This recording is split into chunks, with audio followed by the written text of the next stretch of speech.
Yeah. There's too many Sunny Hills. Because that way if, oh, I can't sit like that. That way if there's an issue, I can, if I hit my limit, I can leave and we're not leaving them in a lurch. Recording in progress. Okay. It's not the one that's on the corner. And do we expect the Sunny Hill will be able to be quick? Okay, that clock is slow. Yep. Yeah, it's 6. That's fine, okay. Sorry, 6 o'clock. Yep, that's okay. I see we're on the air. They got other chairs.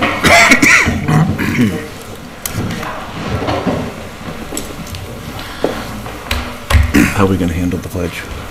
I wasn't, I assume. if someone asks, we'll do it. I would really, well, actually, I'd rather it happened before the meeting. I'd rather it had been brought up earlier, but if there's someone who wants to do the pledge here, they're welcome to lead it before we start the meeting. So, again, if there's anyone who is here to lead the Pledge of Allegiance for us, we're welcome, by all means, before we start the meeting. Could I have be recognized for a few words? The meeting has not yet begun, so You want to get it done? I would rather do the pledge before the meeting. If you have words to go with it, can we just do it during public comment thereafter so it's on the record, if you'd like that? Whatever. You're the chairman. Okay. But if there's anyone who wants to lead us in the pledge, please. My name is Dave Rogers. I live at 82 Highland Street. I pledge allegiance To the flag of the United States of America and to the republic for which it stands, one nation, under God, indivisible, with liberty and justice for all.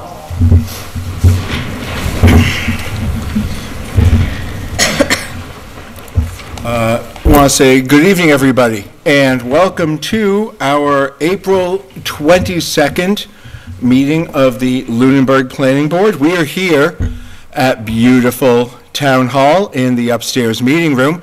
If you're watching us at home, you're probably doing that by Zoom or on public television. If you want to contribute from home, you can go ahead and log on via Zoom. This meeting is also being recorded. We have a very full house tonight. That's exciting. Thank you, everyone, for showing up. Before we dive in, I do want to let us know that we have 4 members of the board here tonight, and I have a couple ongoing health concerns that may limit how long I can participate tonight. So I just want to set the expectation ahead of time. There's a couple business items we do need to get to before we can get to the public hearing for the zoning bylaw amendments, because that way, if we hit a point that I do need to leave, we'll still have enough people regardless to do the zoning bylaw amendments.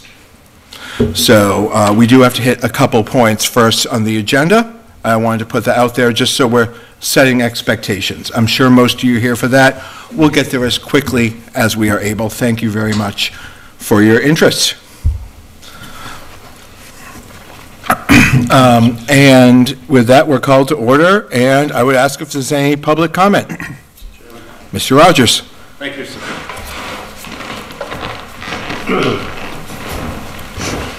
My name is Dave Rogers. I live at 82 Highland Street.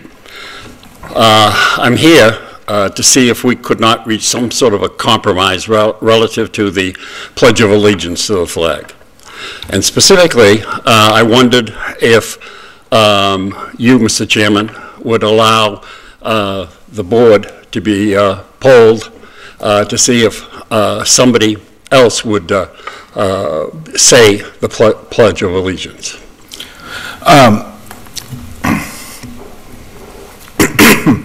I do want to apologize. I need extra water for speaking tonight. To be clear, I have no problem with any member of the board, if they so wish, leading us in the pledge before the meeting begins whatsoever. So, but in the realm of compromise, that's something I'm fully on board with. So I don't view it as a compromise. I view it as great. That sounds wonderful. Again, I have no, while my place as chair, my own philosophy, I'm not really interested in having the pledge during the meeting. I have I like the Pledge of Allegiance. I'm happy to have it before the meeting begins. If there's anyone from the board who wishes to lead before the meeting begins, I'm very open for that. I just think that it's very important, given the state of affairs today worldwide, that it's a symbolic reminder of some things that are very important. And I appreciate and respect your position, but it's very important to me as a Vietnam veteran to remind people about what we're here for and what rights we have, and I won't go on any further. You get the point. Yeah, no, absolutely. So what I am going to do, I'm going to let the board know now that they can let me know if they'd like to. And that could take the form of them saying right now, yeah, I'd like to lead the pledge before meetings. It could also take the form of them thinking about it and getting back to me in email later. I don't really want to force people on the spot. I don't either. And especially just with a full room, it could feel very, I mean, we're public officials. We're also just citizens of the town, volunteers like everyone else. If this was a church, we'd be taking a collection. Right? Yeah. Be a good day. So if there is anyone on the board who would like to lead the pledge before meetings, go ahead. You can let us know now or let me know in an email later. I will do it. Okay, very good. Thank you, Mr. Thank you, sir. Thank Great. you, Mr. Chairman, That's and wonderful. thank you, members of the board. Thank you. And thank you, Mr. Allison. Thank you. Again, any other public comment before we get into tonight's business? All right. Seeing none. Again, we are going to we're going to go ahead to the special permit application for 728 Goodrich Street. And we're going to be hitting that first tonight due to, again, voting requirements and everything else, so we can have enough of the board present.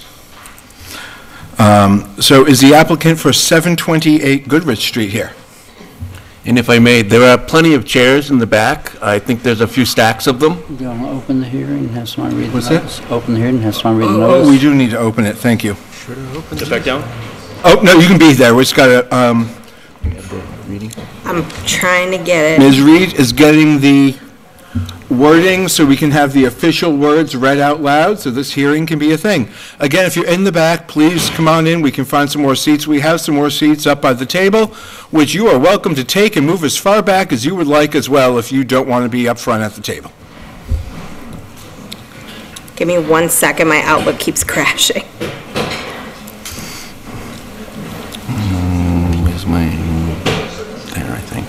Are you looking for the public hearing notice? Do you have it? Thank you.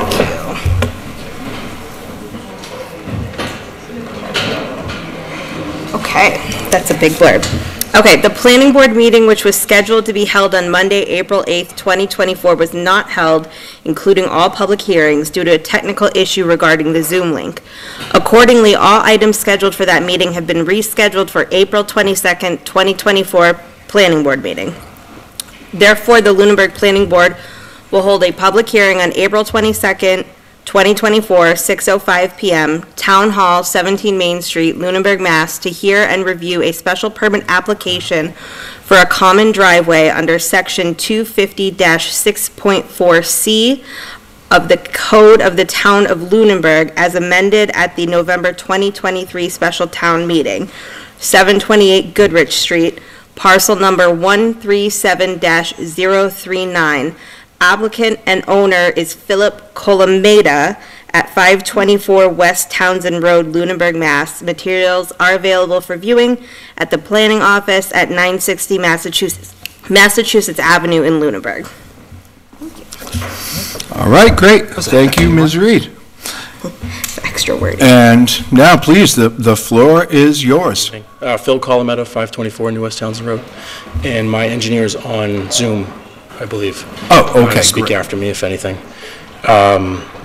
So allowing the easement to Lot 2, we'll call it, is the new lot out back, is just less harmful to the neighborhood. We already have an existing driveway. I think it was mentioned when we did the A&R lot. So I'm just going to pause this for 1 second, and I just giving quick scope for those here, for those watching at home, for the record, that this is a special permit application for a shared driveway under the new bylaw that was approved in the fall at special town meeting. Correct. Great, okay. Just want to make sure everyone's aware. Thank you. Perfect. Yeah, just allowing the common drive to come onto that Lot 1 and then going off to Lot 2, as the plan shows, is just less harmful to the neighborhood. We'd be moving a lot of dirt if we did it off Lot 2. All right. You said your engineer is here. I don't know if he has anything he wants to add ahead of time or not before we dive in. He'd be on Zoom. Yeah, I don't know, can you all hear me? Yes, we can. Okay, this is Chris Stoddard, Stoddard Engineering. Yeah, so basically what we've done is we have designed the easement along with the driveway per your requirements. So the easement is a 40-foot wide easement. There's 24 feet of pavement width. All the curb radiuses are 30 feet wide, 30-foot radiuses. And the slope of the new proposed easement is less than the 2% that's required. We're approximately 1%. So we believe that we meet your regulations, and we hope that you folks could vote to approve the special permit. But we can answer any questions that you have as well. All right, great. Thank you. So I will turn to the board. This is our first application under the new common driveways bylaw. We have a lot of documentation in front of us as required and expected. Thank you. I would turn to the board for any questions, comments, or concerns as we review.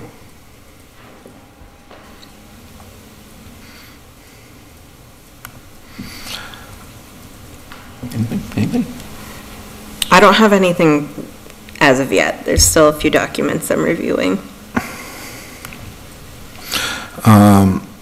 I've looked at some of this ahead of time as well when it's been brought in earlier. I know my initial look through was, I think it does what we ask.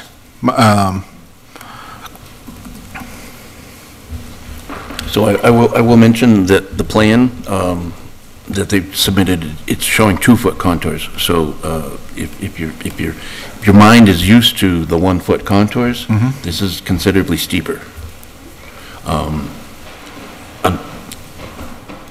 The access is a good access. I mean, it's not steep at all, but the sidelines are. I do have one question for the engineer. Probably you probably don't know, but there's on the newly subdivided lot, there's proposed erosion controls note with an arrow, and there's a circle above that leader.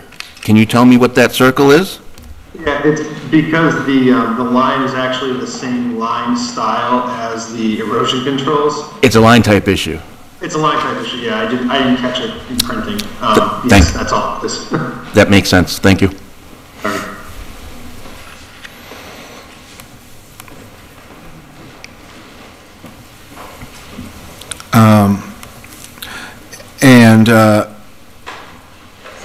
I believe you may have mentioned the easement, but that has all been taken care. That's all. Is that a specific document in here that I should be looking at?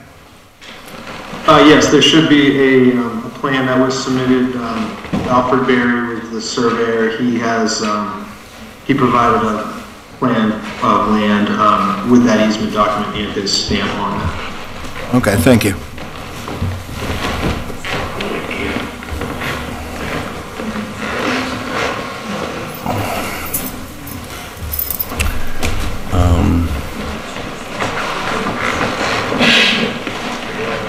All right, so my understanding is that this is not ready to necessarily for construction. You still haven't cited the second septic system, so there's no building permit to be issued anywhere in the near future, right?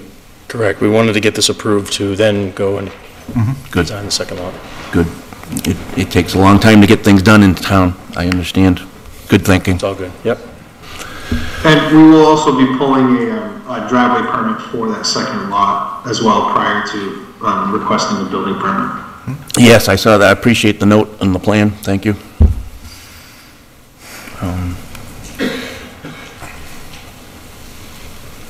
So if this was a public way, I would certainly be requesting some sort of a barrier for that grade. That side slope off the side of the driveway, is that a 3-to-1? Or is that steeper? That is actually 3-to-1, correct. It does look steeper, but I made sure we could get 3-to-1 slope. Yeah, so that's going to be the side slope on all the septic mounds in town. Yeah. That's how steep 3-to-1 is. Correct. It's a little kind of sketchy, but you could probably run a riding lawnmower sideways across it, so it's not overly steep. Good luck. I wouldn't do it, but I have seen people do it. I tried that on mine My once. zero turn was almost a zero roll, or it stayed a zero roll. That was good. All right.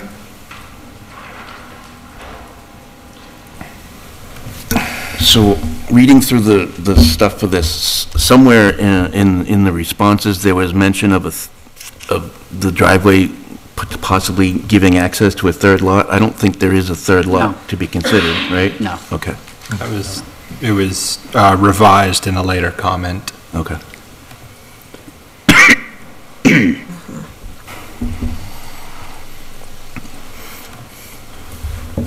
All right, other questions, thoughts from the rest of the board?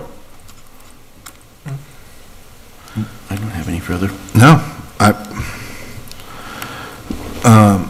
Public hearing. yeah, no, I'm aware. So before if there's no other questions from the board, I would look for a motion to close the public hearing. Oh, public comment, my goodness. Thank you, I'm very sorry. It's a public hearing, we do need public comment, so please, public comment. Please come on up and Sit down. Sit down, thank you.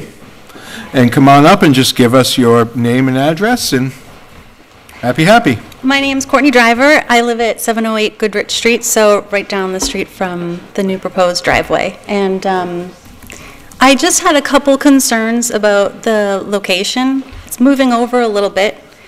Currently, that corner is actually a pretty dangerous corner.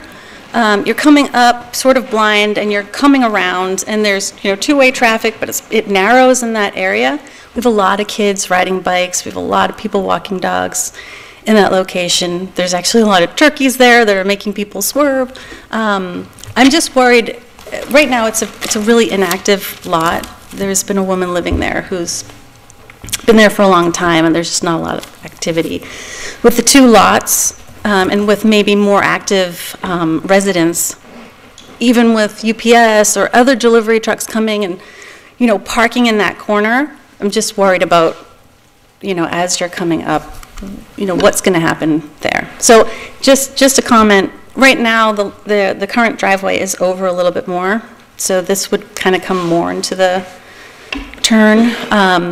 The other comment would be drainage, and we get a lot of water that's coming down the hill on both sides. With the new bigger driveway, I'm worried that ice might pool up in that corner, and that as cars come around, they could possibly hit it, or whatever, kids, people walking. So those were just my concerns that I wanted to bring up. Absolutely. Thank you. Thank you very much, and these are things we should take into consideration. Can I respond to that? Please. I appreciate the input. I share your concerns. I initially shared your concerns. It does look like they're actually, the plan shows that the new pavement, excuse me, is 4 to 6 feet further from the curb. So the existing edge of pavement where it meets the road for the driveway, it looks like it's moving away from the curb, looking at the plan. And they are reducing the grade considerably for the existing driveway. Not considerably, but they are reducing it, so there should be less coming down that driveway. I certainly can appreciate the concern for the other stretch, but the stormwater isn't triggered because there's less than an acre of disturbance.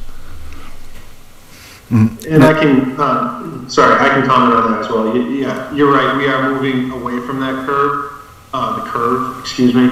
And we have flattened the road in that area approximately 3%. So that does make it doesn't sound like a lot, but it is a substantial difference. That water will slow down and it gives it an opportunity to sheet flow off into the grass.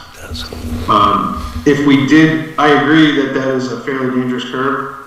If we did put the driveway solely within Lot 2, I think it'd be 100 times more dangerous because now you're in the actual apex of that turn with really large cuts in the slope to make the driveway work. We did try to keep it away as much as we could, obviously knowing that there's traffic on there and trying to keep that in mind as well.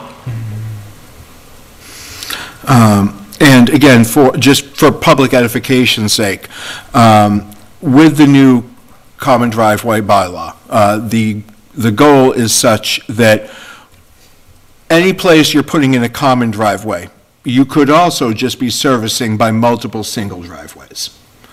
And the reason for the common driveway is in part because, speaking generally, in general, fewer intrusions into the road is a safer scenario. So, generally speaking, where you can take two houses, 3 houses, 4 houses, and give them all one entry point onto the road, reduces the number of places you can have a conflict between vehicles coming in, and that, generally speaking, produces safer results. It also creates, hopefully, less impermeable surface and some other benefits as well. Doesn't mean that it's always the correct solution, doesn't mean it's always foolproof, but when we're comparing, we want to think about not what is it compared to what is it now, we also want to think about what would it be if each of those lots had their own driveway, because that's also by right, or that is what it is by right, and is often a less ideal scenario. All right. Yes, please. In addition to the comments you received previously from the other departments, I obtained comment from Conservation Administrator this afternoon. She asked for a new copy of the plan because she couldn't read the one that was posted. So, just want to let you be aware, my memo indicated that I had not received comment as of last week. I did want to be aware that she didn't post that comment this afternoon. I don't believe there's any resource area in this area. Correct. Yeah, there's no resource areas in this area, location. Incidentally, that was a similar comment to the DPW director initially, and then they were provided a better copy. Yeah. These crappy copies should not be going out for department. It was posted on the OpenGov, and she couldn't read it from there, and she just asked that be emailed to her. Okay. It's the same plan. I emailed her like 10 minutes after the second plan. If you're going to, we just have to be at the microphone, just. I emailed her shortly after, and she got the plan that everyone had circulated through shortly after. Great. Thank you. Yep. Appreciate it.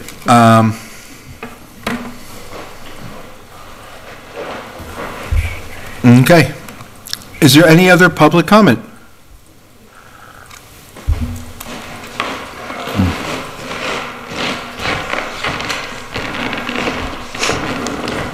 Dave Rogers, 82 Highland Street.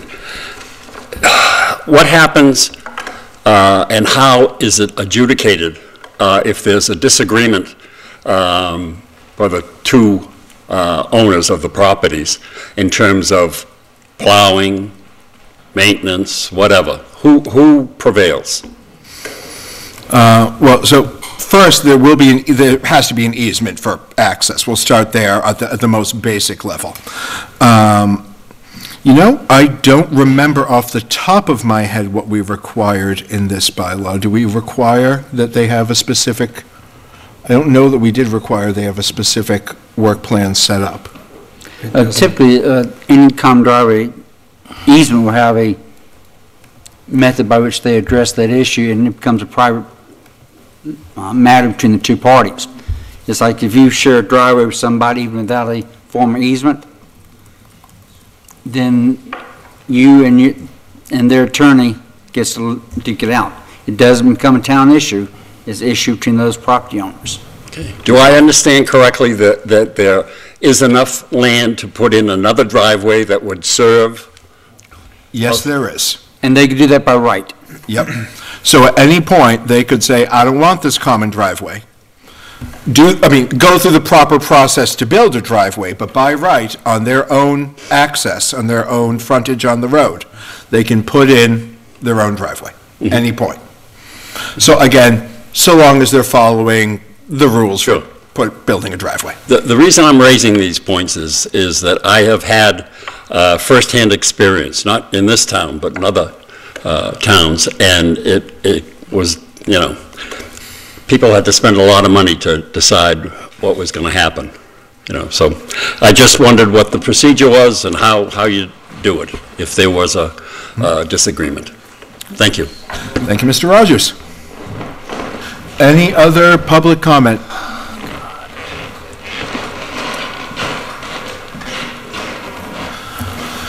Seeing none, I would... Motion to close public hearing for... I do have a comment on the follow-up to the question about the resource areas. My Access GIS, the Lunenburg GIS isn't working, but the Mass Mapper shows a considerable wetland on the adjacent property, so there might be some buffer zone. But we're well outside the 100-foot buffer of that resource area. it looks that way. For the driveway. Just to be thorough. And that'll have to be addressed before they can get a building permit. Yeah. Because right now, we're looking at the common driveway. After that, it's a separate issue. And there would be a homeowners association probably drafted in conjunction with the building, so it's all laid out, who owns what. Thank you. Thanks. Do we have any other questions or concerns on this before we close the public hearing? Want to make sure those are all taken care of. I move that we close the public hearing for 728 Goodrich. Second. Moved and seconded. All in favor? Aye. Aye. All right, public hearing is closed. Now we can deliberate. I'm comfy with it. I'm comfy with it. This is why it exists, and it seems to be done very well. The only thing I will say that I'm not comfortable with is the direction in general that's given to applicants. I think that we should have all the information written down and available.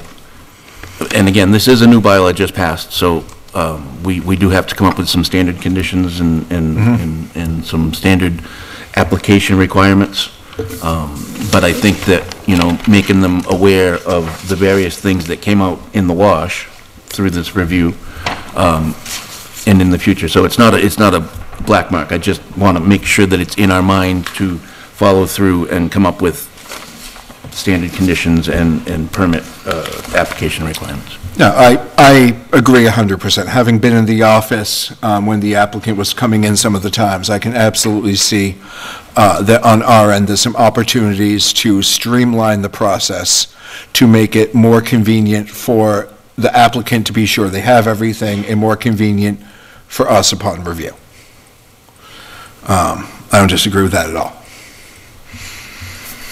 All right, I would look for a motion on this. Now, do we need, if this were to be approved, do we need more than a motion to approve? Do we need anything else with this yet? Need conditions. We do need conditions.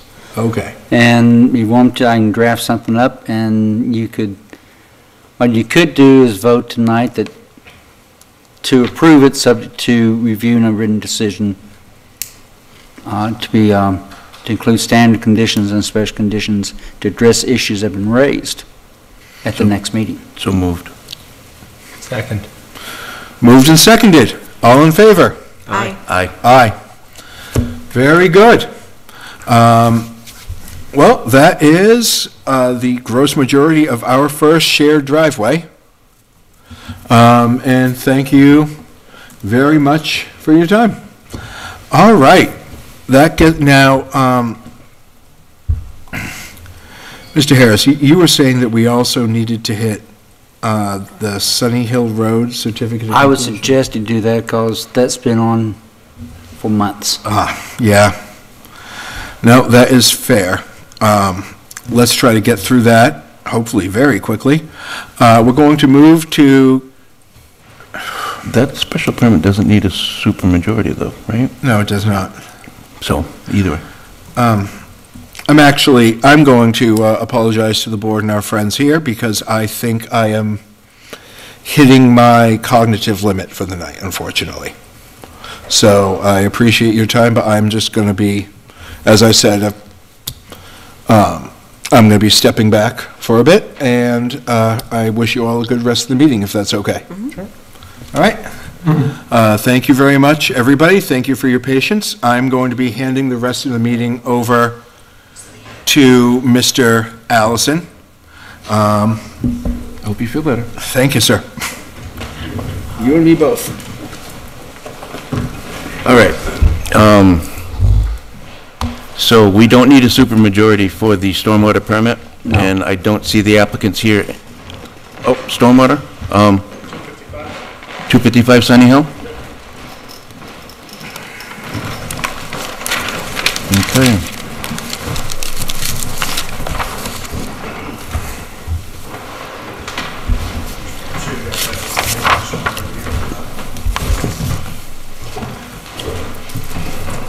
Did we open that public hearing? This is a continuation, Yeah, right? so it must have been open. It's been open for months. Months. Okay, just making sure.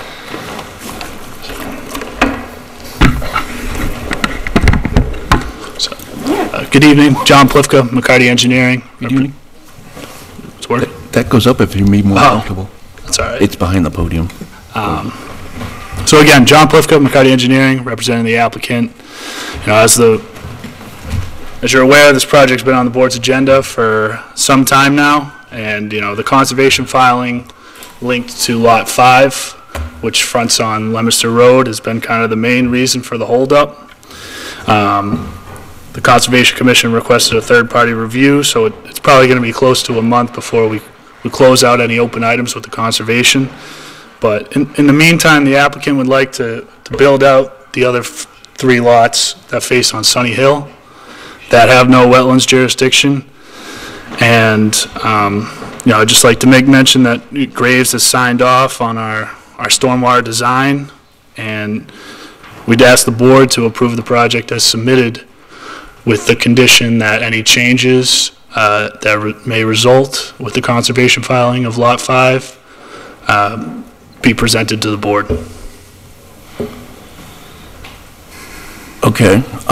Well, I've not been shy about expressing my discontent with that Lot 5 on Leominster Road. I believe it's a contortion of the Wetlands Protection Act that has been taken advantage of, and I've made that very clear to the Conservation Commission. I'm not sure that you're going to be able to get that lot, so if it's in the Conservation's purview to deny the allowance of that lot. So to go ahead and get these 3 lots, is that what I'm seeing? So, yeah, it's 3 lots on Sunny Hill, and then there's that 5th lot on Leominster Road. Yeah, For the last one, sorry, please. Explain the 4th lot, though, just so people can understand. You mentioned 3 lots here and a 5th lot there. yeah, sorry, there's 4 lots facing on Sunny Hill. We're only proposing 3 building lots at At the moment. Yes. Just want to get that Yep, clear. I'm Fair enough. totally clear on that. And just so the board's aware, for the last conservation filing, we did shift the driveway to the left, to avoid the issue with the neighbor's driveway a bit, and then the house print, the footprint of the building actually got a little smaller. To the left, do you mean towards the wetland resources? Yeah, slightly. Away from the homeowner? Excess. Oh, that makes it even less enticing.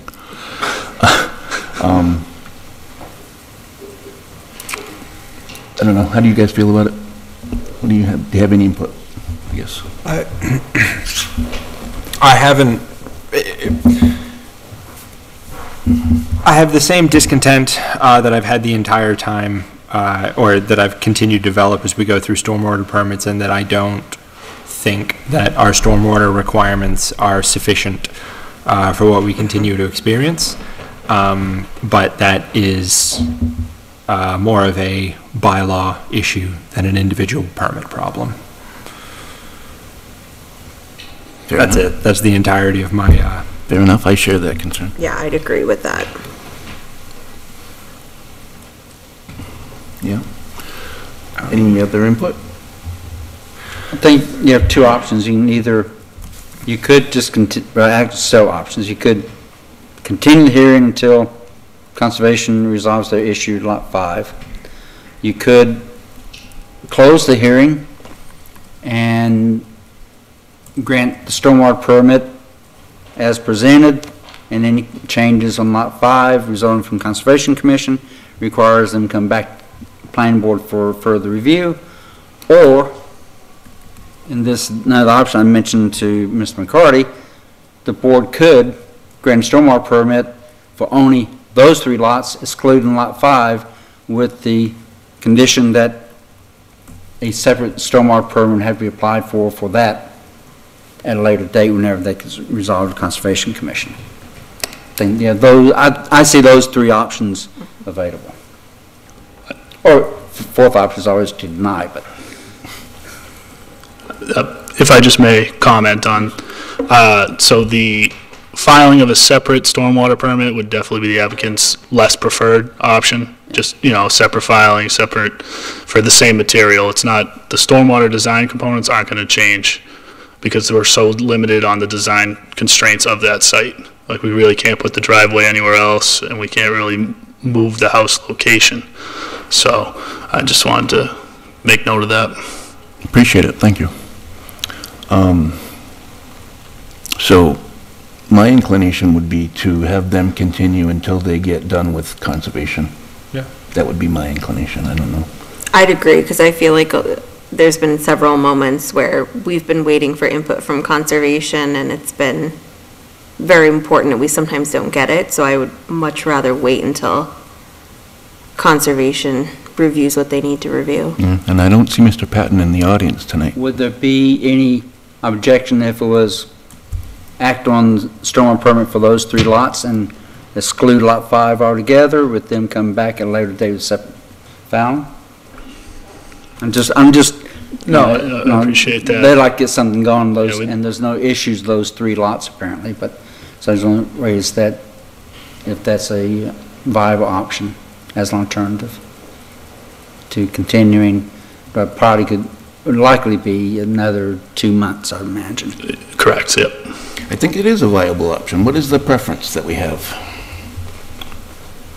Is there a distinction here between granting an approval that simply exempts Lot 5 and requiring a separate filing for Lot 5? It'd be a decision to exclude Lot 5. Yeah.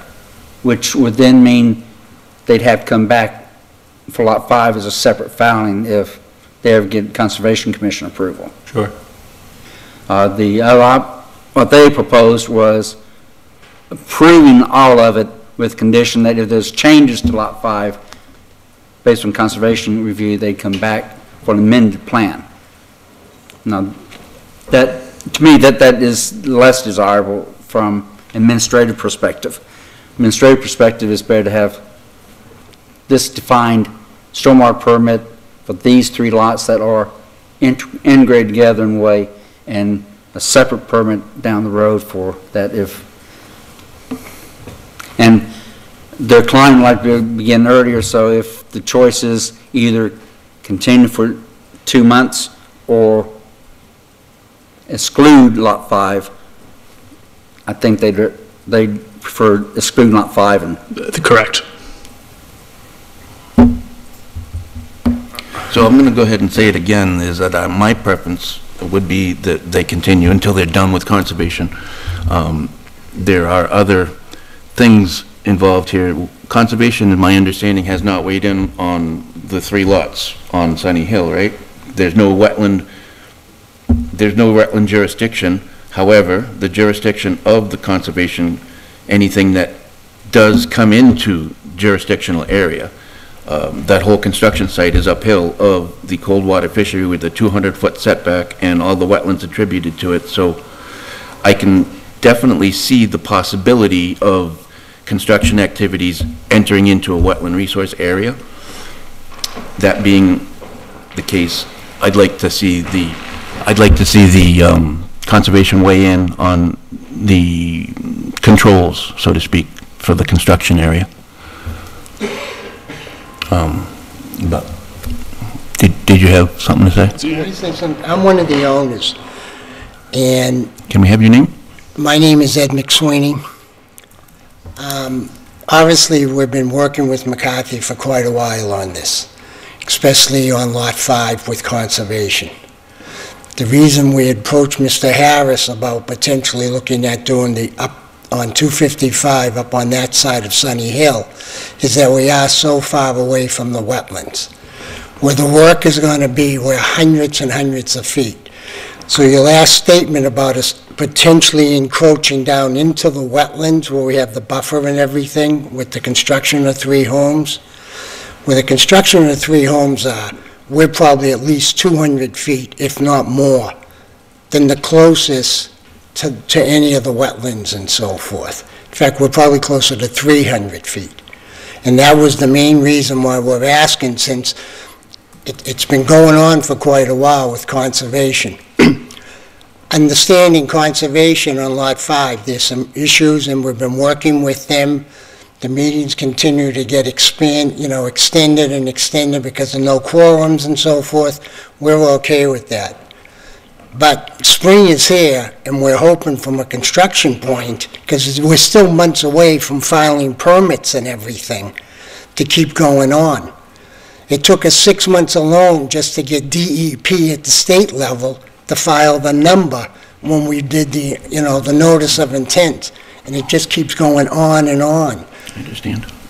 So I'm not trying to, I guess I am, because again, from a cost point of view, we've owned it for years. We've been working, 2 years now almost, trying to get these 3? And I can appreciate the wetlands, but we're literally hundreds and hundreds of feet on those top 3 lots. And that's why we're asking now at this point to see if we could separate them. Very good, I appreciate that, thank you. Excuse me, this lot, this parcel has been in front of planning board for over 3 years now. We've had 4 different first right of refusals to do. We've had to piecemeal it off from the previous owners. I think you guys are the second developers.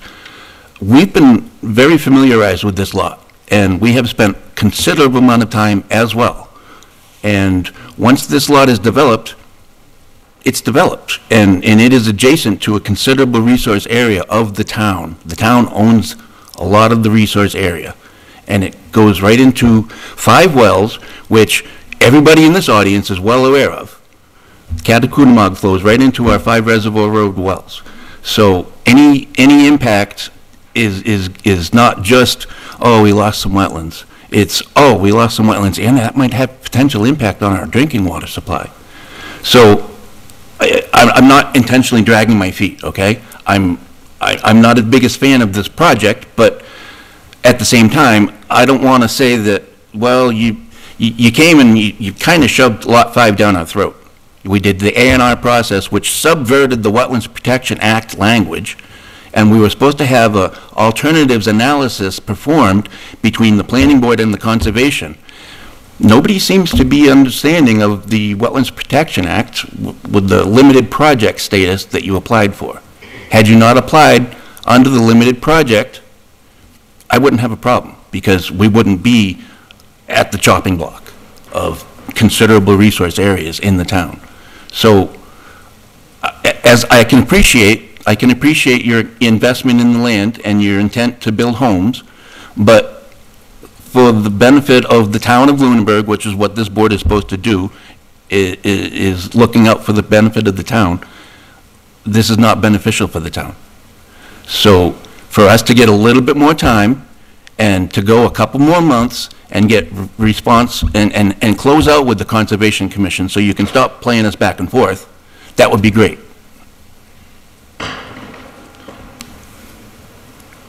Again, I'm a little held up on because our wetland filing is only for Lot 5. And if you're willing to hang on to Lot 5, then you can wait for Lot 5 Right. to be ready with the entire thing or separate them. Right, that's what I guess we're asking for tonight. No, my understanding is that you're asking us to approve this with the thing that I'm mentioning being split them up. If you want to deal with just these 3 lots, then deal with just these 3 lots and file Lot 5 separately. If you want to hang on to all of this as one lot, then you can wait for Lot 5 to be ready, is my As I thought on understood, this.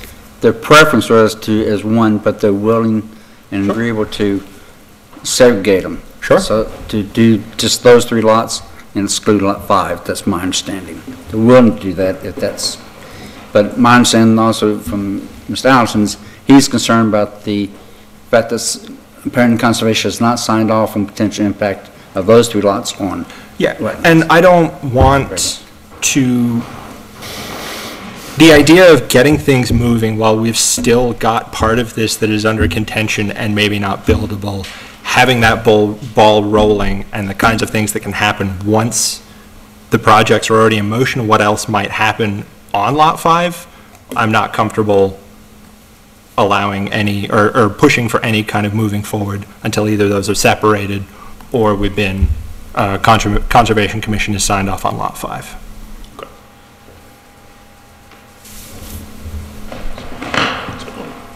Move Lot 5? You want to remove Lot 5 then?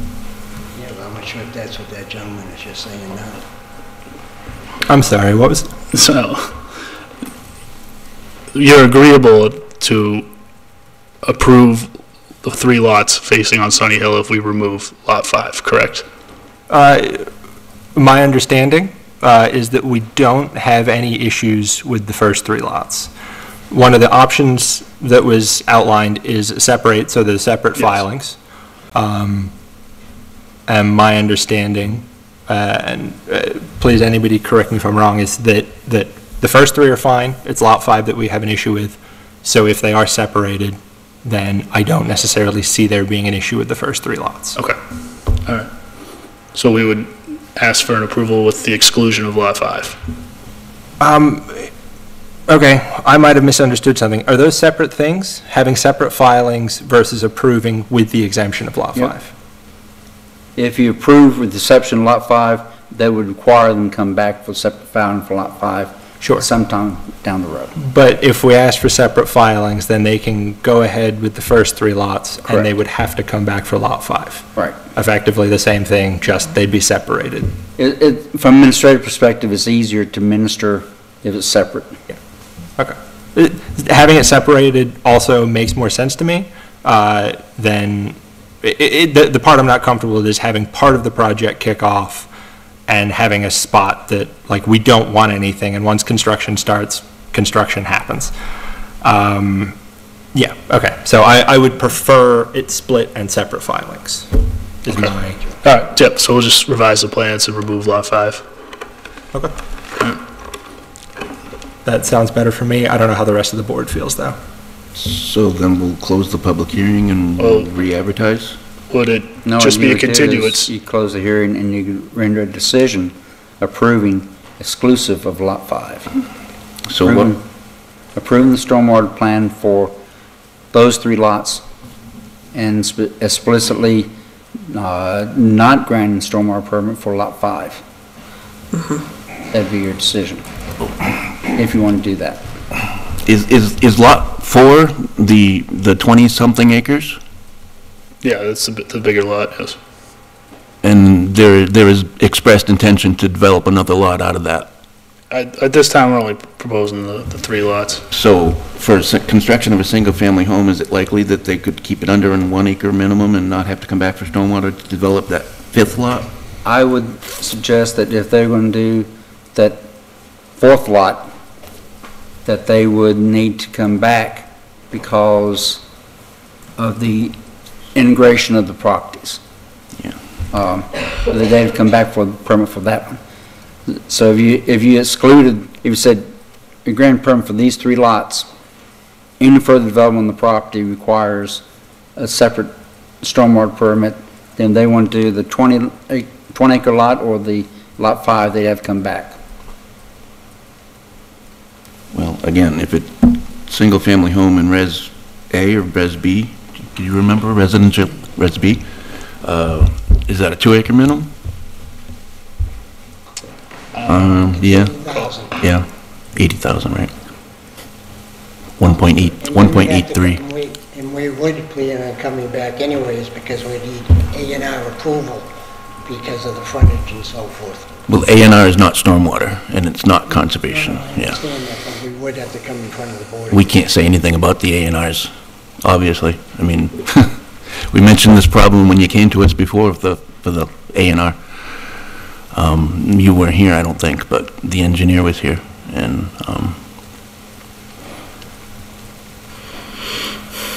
so there's still that additional 20-something acres undeveloped.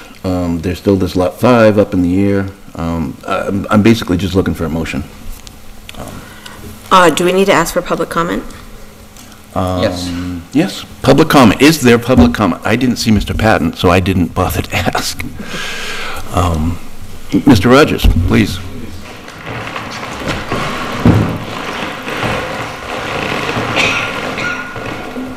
I don't want to steal your notes. Dave Rogers, 82 Highland Street. Let me just say that I, as it pertains to the 255 Sunny Hill stormwater permit, is that the lot that you would access from Leominster Road? So they came to us with an A&R. They separated 4 building lots and a back parcel. So they're proposing the 3 building lots on 255 Sunny Hill will turn into 3 separate addresses on Sunny Hill. Okay. And if approved, the lot 5 that fronts on Leominster Road would have a Leominster Road address. Okay. Yes. So they're not, the 2 should not connect as far as all the plans have indicated, and I believe conservation would not want it because I believe the resource area goes over the property line. Yeah. With specific regard to the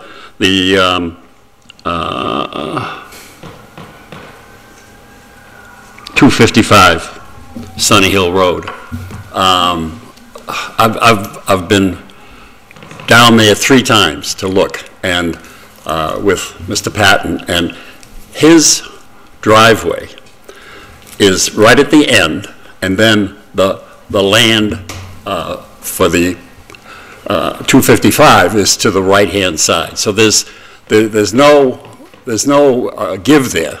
You know, I don't know how you'd ever go and do what they want to do in there. And very frankly, anybody that knows that area knows that it's wet. It's absolutely wet. I think one of the most important things that was brought forth was what you said, Mr. Allison, with regard to the Catacootamon Bridge. Catacomb. Yep. Yeah, that, yeah. Because it does go down to the Reservoir Road, et cetera. And simply stated, it's my considered opinion that there should not be any property, any building on that lot. It would be a travesty because of all of the reasons that everybody has said so far. I mean, it's just, it would be a travesty, in my opinion. And the other thing is a point of order, to be honest with you. I don't see anything here on permits requested for the 3 lots on Sunny Hill Road. It's all one application, because currently the entire 30-something acre parcel is called 255 Sunny Hill. Oh, okay. Okay? Yeah. So the 3 lots on Sunny Hill, one of them could be 255, and then there would be 2 new numbers. Yeah. Okay, well, obviously, there's some homework that needs to be done, I think. Anyway, thank you for your time. Thank you, Mr. Rogers. Yep. We've got another. Yes, please. Commission member. Bob Pease, 11 Wintergreen Court. I happen to be a member of the Conservation Commission. I'm assuming that if they withdraw this, then there is no longer a viable application for subdivision to create Lot 5. But that would have no impact on their notice of intent filing, you know, to create a housing lot there, that we could still proceed, because we're deep into the process now of, you know, analyzing, you know, their request for Lot 5. I'm not sure I understood your initial question. Well, it's like, if I understand it, what you're contemplating tonight is you're going to approve the 3 lots that are actually from Sunny Hill, and they're going to be a remaining land of Lot 4 and 5, and it'll still be 1 lot. And so then they'd have to take, if they want to do this lot, you know, they'd have to reapply to subdivide that. Do I have that right, or did I misunderstand? So it's currently an A&R that's been applied by the owner, so it's 5 common lots right now. None of them built on, none of them have building permits. So they could potentially build 3 lots and sell them off, and they would have the remainder land, and they could further subdivide that however they wanted through the A&R process. However, it doesn't seem, I've got thoughts and feelings about this that I probably shouldn't express. Well, I just asked because, you know, we're deep into the process of analyzing that application, you know, and we've put considerable time and effort into it without a lot of results so far. And, you know, if it's not, I just want to understand how what you decide here tonight is going to impact that. If I can ask a question, have these lots already gone through the A&R process? Yes. A division. So the 5 lots already created. I'm not sure they've been recorded yet, have they? Was the plan endorsed by the planning board? It's been endorsed, but it's, I don't believe. Did you record the plan? I'd have to double check. They have not been recorded. I didn't think. Because there's a time limit typically for recording a plan with the registry. Oh, so, I'm sorry, so tonight you're just talking about stormwater, you're not doing the A&R. I was confused. No, we've already done the A&R. You've already done the A&R. Yes. So I understand now, never mind, thank you. Okay, well, thank you. I guess that confusion brings up another reason that I just wanted to continue until they're finished, till you're finished with conservation, so that it can be clear cut to everybody that's involved in granting the permits. Yeah, but again, I think part of it is just clarification, looking at the plan. The past 2 gentlemen who just stood up here and talked, they're 100% talking, or their main focus is on the Lemonster Road lot, which again, that was the purpose of trying to, towards the end of the discussion after listening to this gentleman here, that would like to separate them.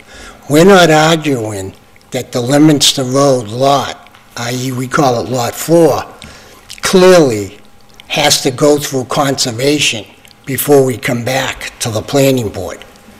And we're preparing and we're doing quite a bit of due diligence. We're looking forward to the site visit. There will be driveway plans and so forth. That we're not arguing. There is clearly water where the driveway's going and stuff, and we clearly have to have several more meetings before that's decided. So we're only talking about the 3 lots that are hundreds of feet away from, and I understand the sensitivity of the river and so forth. But for tonight, that's why we would like to separate them. Now, when you look at the plan, the grading for lots 1, 2, and 3 are in-graded together. They're separate altogether from there. If the board were to grant approval of lots 1, 2, and 3, I would suggest that the board would want to put a condition on there that the stormwater permit is approved for lots 1, 2, and 3 as depicted on the plans, and development of any further portion, and the remainder portion of parcel 35 on map 92 would require a new stormwater permit. And that's acceptable. That way, anything beyond those limits, although there is one question though, on the plans, it does depict grading on lot 4. Ones I've got, unless they've been revised. Yeah. Yep. See the corner? Yes, yep. So it'd be limited to the extent that's shown in the plans, and it'd be better if it had not been graded at all in lot 4. But Well, I've already made it clear that what I would like to see is this continued until they're done with conservation. And I'm only one member, so there's 3 members here, and I think that there's been plenty of both sides expressed, so Do we need to close public comment if we're going to do a continuation, or do we just motion for a continuation? Well, we have to do it at a date certain time. Oh, we can't hook it to what you said of... No, there's got to be a date and time certain. Okay. And you could do it for 1 month from now to the first or second meetings in May, and then they're not ready then, you can continue again at that time. In 1 month increments? Sure.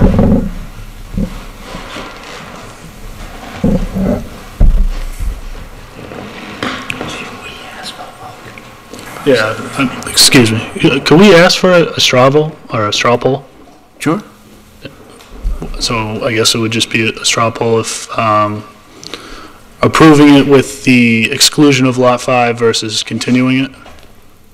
Would that be acceptable? Well, we need a first and a second, and I'm not typically going to make either one, so that would be your straw poll, but sure. I mean, do you have any problem with this? The straw poll? No. No? Okay. What's the... Sorry, I need to look up a thing.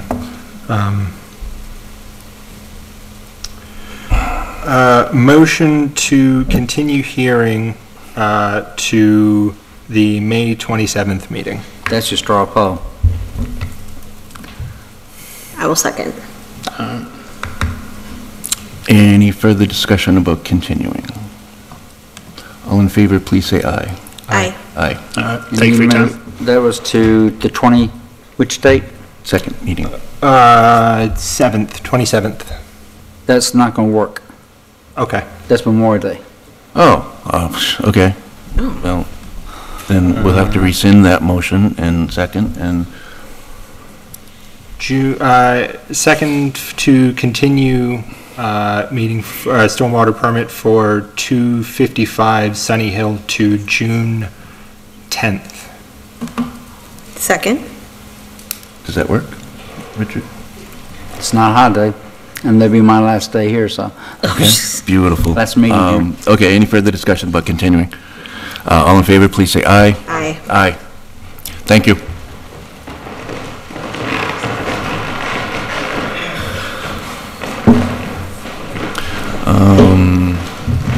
Do we have a hard copy of the agenda? Mine keeps going away. But that was the last of our special permits. Now we're on to the, okay. Now it's everybody's turn. So all these have been opened, right? Yes. We've got the water supply protection and the solar energy. Correct. Those have both been opened, so we just reopen them.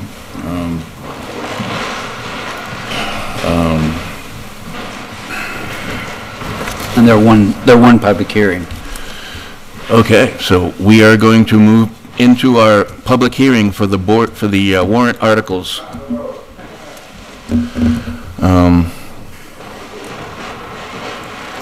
I assume the majority of us are here for the Water Protection District. Is there anyone here for the solar energy? Anyone? Anyone? Okay, that's what I thought. We'll go to the Water Supply Protection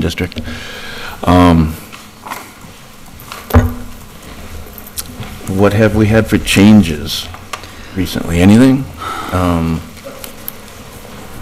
I make changes based upon, actually for the Water Supply Protection District, there's been no changes. I have drafted some suggestions that if the board wanted to incorporate changes to address the comments made at the last public hearing on March 25th, you can consider those. We received email from Ms. Joan Peace today with some additional concerns, and those have been posted to the shared drive as well. And we have posted to the shared drive some possible amendments to address most of those issues. And basically, what it comes down to is, you may recall at the March 25th meeting, there was a desire from some of the residents to allow the uses currently permitted by special permit in Zone 1 to be permitted in Zone 1. So I incorporated those into a draft proposal. That also required tweaking the language regarding that this bylaw, this section does not regulate Zone 1, because it now does, but it limits it. There was concern about allowing treatment plant in Zone 2, so that was proposed to be changed. And there's been suggestions of eliminating some of the allowances for contamination mediation, and I suggested that, in my opinion, those should not be prohibited, because if you have contaminated water, I think you want remediation of the water. You want treatment of that water. You don't want to prohibit that from being done. That's just my personal opinion. I wouldn't want to drink contaminated water myself, but so I would. That's the summary of where we stand, and I've did some tweaking suggestions that would simply clarify some of the changes. For instance, the Water Supply Protection District bylaw has special permit requirements, and I tweaked that a little bit and make it clear that only applies to special permits applied under the Water Supply Protection District. So those aren't regulations that would apply to other special permits. It's just 250-4.9 special permits. Okay. Just so I'm making sure I'm understanding this right, the newest revision or the adjustments that you gave, zones 2 and 3 are as we've been writing, and zone 1 is reverting back to the original document? Not exactly. Okay. The original document required zone 1 permitted uses. Yeah. By special permit. Oh, right, okay. And I don't think anybody wants to require preservation land by special permit, and recreation by special permit. I don't think that was the intent.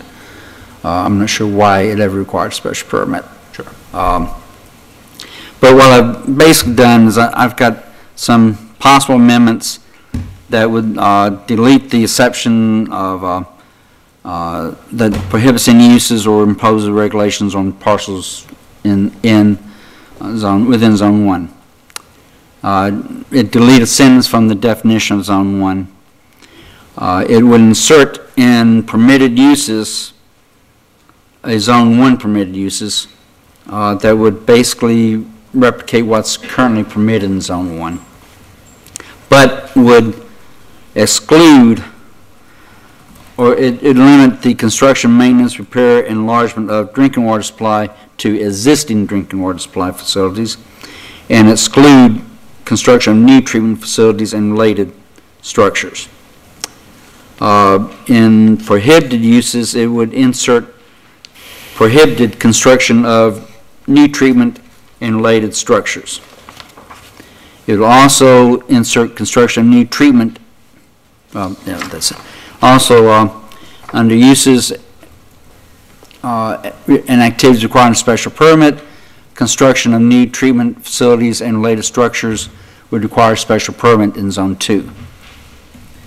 And then I mentioned the special permit procedures would only apply to special permits under 250-4.9. So those are changes that I see as possible to address the issues. As I said, there were suggestions that you not allow water remediation treatment works approved by Mass DEP for the treatment of contaminated waters, and there are suggestions of not allowing treatment works approved by Mass DEP designed for the treatment of contaminated ground or surface water and operating in compliance with Mass DEP regulations and publicly owned treatment works. You might want to prohibit publicly owned treatment works. I would phrase it differently. I would say publicly owned or community treatment works, because you could have a private community facility. But the ones that relate to remediation of contaminated water, I would not prohibit those. I wouldn't even require a special permit, because I wouldn't want to put any barriers to that.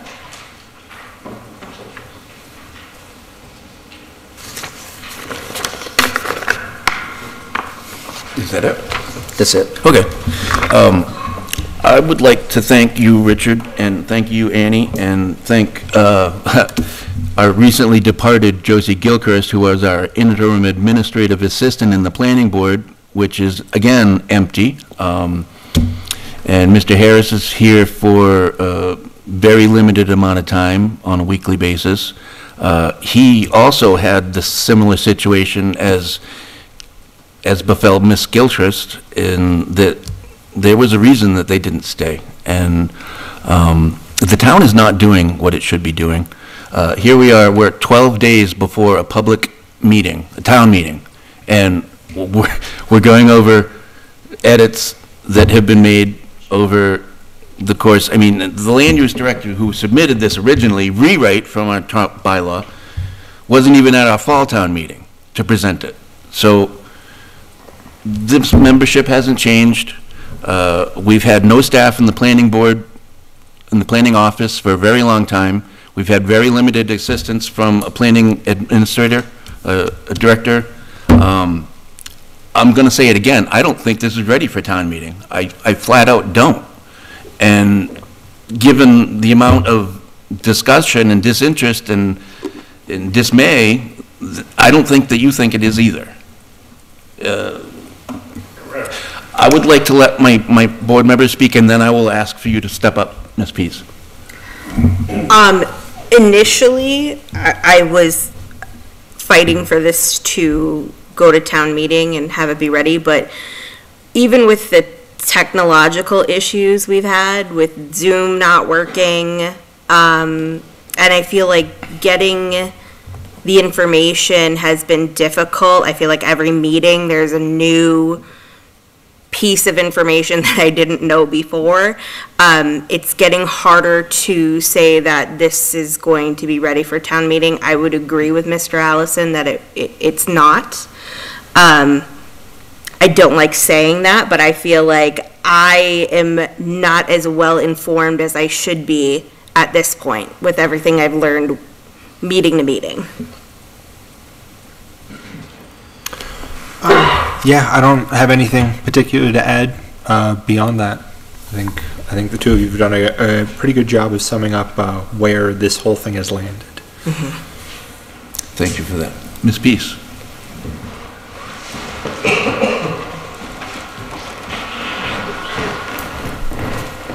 Joan Pease, 11 Wintergreen Court. I hear you. I hear you. It's frustrating for some other people, I think, that they're still waiting. I have done more work on this. May I share a document with the board? Sure. I guess. Is that possible? Yeah, absolutely. Is this what was emailed earlier? It may have been. I emailed it to Mr. Harris. It's been posted to the sheriff. Oh, okay. So this is But the I hard have copy hard we'll copies have. if you'd want. I understand your position about maybe we're not ready. I hear you on that, and I'm not totally opposed to that, but I do feel sorry for other people who have other issues with Zone 2 and 3 and unintended consequences, and it's their private property, so I hate to see you string people along. Mr. Harris summarized some of what I had brought to the attention, and whether you table this now or you go with it now, I'd like to share this information with you if the board would allow. You allow me to share my information now? Yes? Sure. It's very short. It's not, that's your whole law. Mine is the red things only.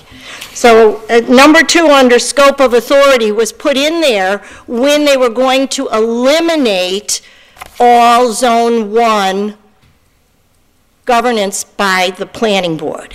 And so that was why that was originally put in there, and I say just instead of trying to rewrite it to make it include Zone 1, just take it out. It wasn't in there until you were going to ignore that.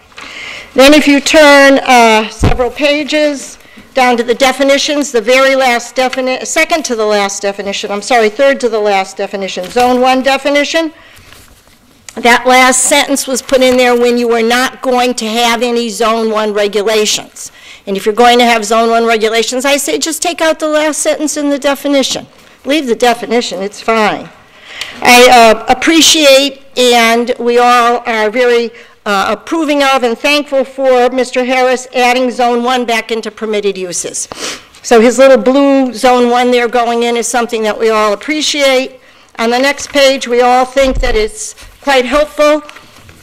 He's simply maintaining the permitted uses that are already in the regulation. We're not asking for any change. We're asking that you leave in what was in the original regulation. Just clarify one thing. The change is that it goes from a special permit use to use allowed by right. Right, and it's my understanding that no one ever required the special permit anywhere. It went on all over the place. It does make any sense to require a special permit for those. I would agree with that. It doesn't. Okay. In H, we would say existing. Yes, maintenance of all existing facilities, laying pipes, yep, everything fine. However, construction of a treatment facility in Zone 1 with bulldozers in Zone 1 is probably not a good idea in Zone 1, and we have absolutely no problem with a treatment facility in Zone 2. The only thing we ask is that the planning board require a special permit for that. So appropriate buffers can be put in place for residential neighborhoods. And in my opinion, that's what the planning board is here for, to plan to do it right for everyone. So we have no problem with them allowing in Zone 2 a treatment facility, as long as it requires a special permit so that the planning board can check for appropriate buffers. And then if we turn the page, this is number 4 on the top of the next page. Again, not allowed in Zone 1 and allowed in Zone 2 with a special permit. I believe Mr. Harris didn't agree with that one, but that's the only one that I think he didn't agree with. On the next page, 1 and 2 under M. Again, no bulldozers in Zone 1. That's right where the wellhead is. And go ahead and put your treatment facility in Zone 2. No problem. Just have a special permit so appropriate buffers are in place for residents that may already live there. And that's all that we were requesting. That's all that we were asking for. I don't know whether you're going to table it or you're going to move forward, but even if you table it, I would hope that you would keep these considerations in mind when you do move forward with it. Does anyone on the planning board have any questions for me? I don't think so, but if we do table it, I hope you will come back and work with us at a sooner date. Absolutely, Matt, no problem. But I would hope that this information could pass on and not have to start from square one again. Sure.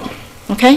Thank you. Thank you. And just to make clear, the ones I disagreed with Ms. P's one, were treatment plants that are necessary for remediating contaminated waters. Because when the water's contaminated, you have to have...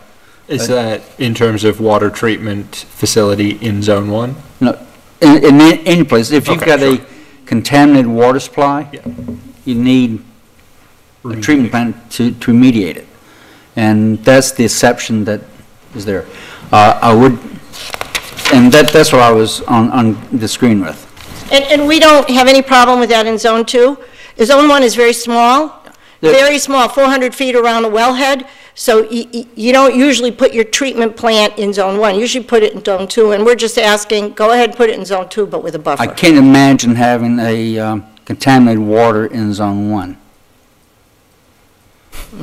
I can't imagine sinking a well in a contaminated water supply, but yeah. That's what it is. It is contaminated. Thank you, Bill. Good evening. Bill Hannigan with Hannigan Engineering. We've been working together with the interim planner prior to that with Mr. Burney. And just to provide some clarification on the contamination word, there's contaminant levels that are listed within the water supply regulations of the Commonwealth, okay? And there are also contaminated waters definitions within Chapter 21E, which is cited in CMR I believe it's 30 and 40. So one thing, as we move forward, I would take the definition of contaminated groundwater and contaminated surface water from the definitions that are outlined within the hazardous waste regulations and insert them as definitions within this bylaw. So that way, when you're treated a contaminated water, okay, it's clear that it's for the purposes of remediation of something that's could be dangerous to the public water supply, versus treating it for high iron content, right, high manganese, or even arsenic, which are all common treatment components that you deal with respect to a public water supply. I think that's where the confusion was coming in relative to what's a contaminated water. Mm-hmm. The treatment facility aspect of within the Zone 1, I think the intention there, from my discussions with Ms. Pease, is that if you're going to need to put a treatment system in for water supply, have that outside, away from the well, which can be done, and have that beyond the 400 feet, so that way you're not impacting the area inside. That's a little bit above what the state standard does. The state standard for a Zone 1 does allow you to put those treatment works within the Zone 1, but this would just take that and put it outside the Zone 1, and she's recommending that get a special permit designation, which I think is reasonable. So I don't think that we're that far away on the discussion of the amendments going to the town meeting, quite frankly. I know that there's a gap that the board members may be feeling because of the fact that, when Mr. Burney was here, he would be on top of it because he had 5 days of working a week or 4 days of working every week, that he was able to do that, where Mr. Harris is only here for a limited time each week. So I think it makes sense. The original discussion when we first started this was to remove the regulatory requirement from Zone 1, which then got put back in to say that the regulation's not going to govern Zone 1. Now we're at the point now where we're obviously adding components to the regulations that do govern Zone 1, so therefore any language that says we're not going to govern Zone 1 needs to be removed, which that would be under scope of authority. Item number 2 would be removed because it's not really valid anymore. And I think that's what Ms. Pease just referred to. I'm actually using her document. And then regarding the items under M 1 and 2, I think what the intention there, I think Mr. Harris agrees that number 1 you really need to include because of the fact that that's relative to potential contaminants that are relative to hazardous waste components. Right.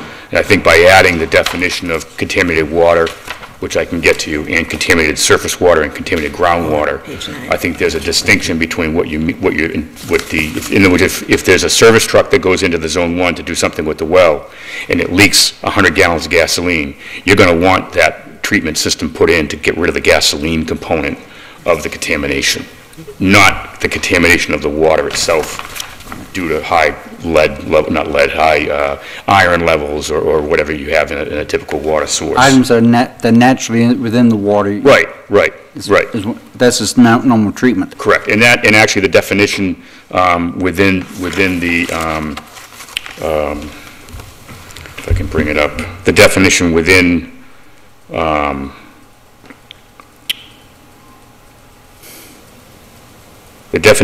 the glossary of waste site cleanup regulatory terms,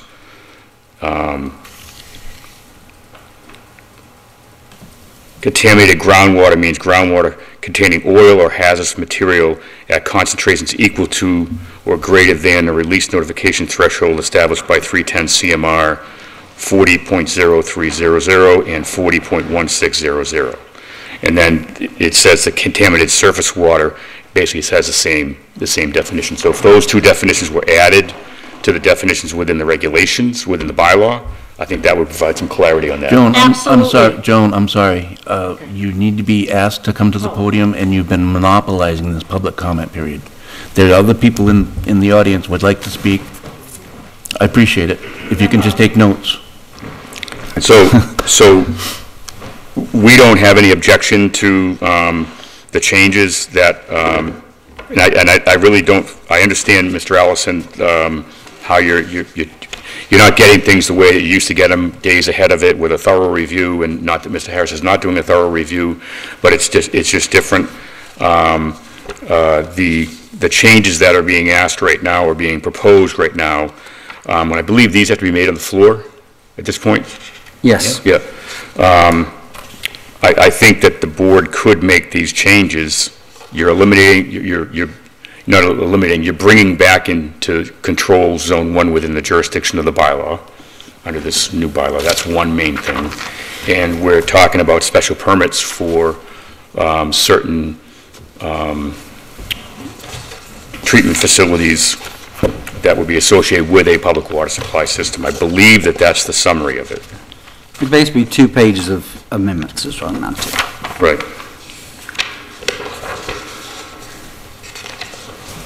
Is there anything that I could provide to give some clarity on any of these items? I think that was clarification, and I appreciate it. Yeah. Yeah, I mean, 21E is Superfund sites type stuff, right? Why would anybody associate Superfund with drinking water? Well, because of the word contaminant. If you look in the drinking water supply regulations, it cites contaminants that you'd want to remove from drinking water. So when you go into the word contaminant, you have to really kind of clarify what you're intending. Okay. Yeah, I think that the intention of the regulation under M is clearly for a hazardous waste type of contamination versus drinking water. Okay. Well, I appreciate that. And I do think that the special permit requirement for a treatment system, no matter where it is in town, should be a requirement, quite frankly. Aside from this emergency type thing, right? Correct. Okay. Yeah. What was the source you referenced for the definition? It's on the DEP website. DEP website? Yeah. Okay. I can forward it to Mr. Harris. Appreciate that. And that will kind of help with that. But I can show it to you if you'd like. Just making sure I've got it in here, so I... Right.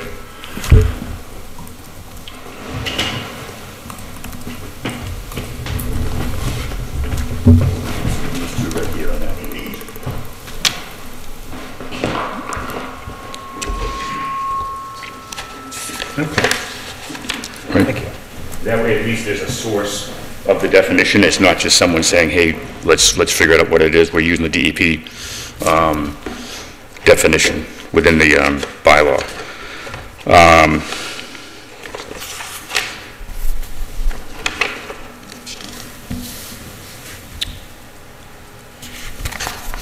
So the only other one that I was looking at adding, under permitted uses, under F, under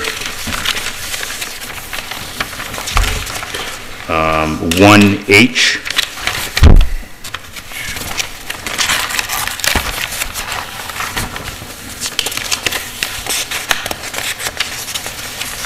Oh, actually, I think Mrs. Pease added that.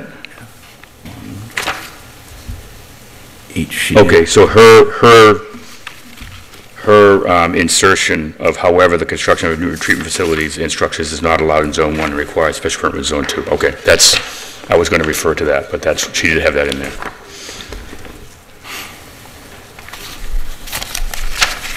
Okay. Okay. Did you have any questions for me? I don't at this time. Okay, I'll be right over here if you need me.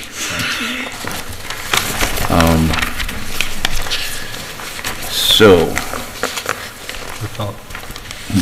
yes, please. I apologize.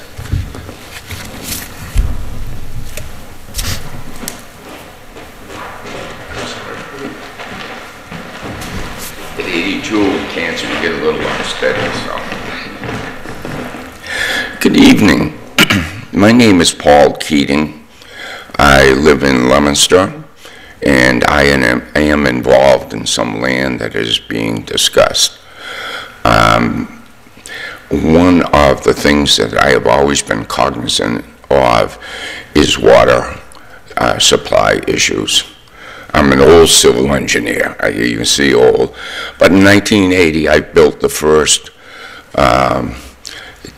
kill incineration plant in the Northeast.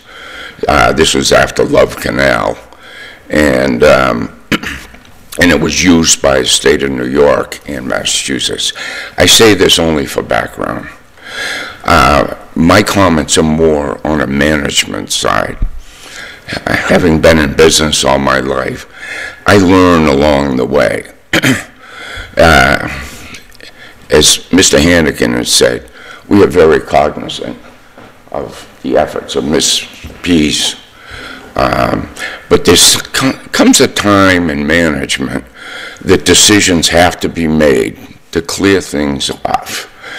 And I learned that early from the legendary Fred Salvucci. We were involved in the Big Dig and all that. And Fred said to me, you know, if you got something you agree upon, but it's not the whole thing, do that, and that crystallizes what is left.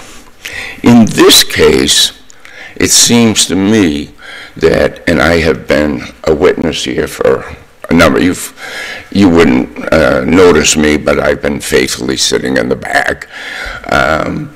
But throughout the whole process and the last meeting, sometimes it's in the best interest of all parties to clear something off the table.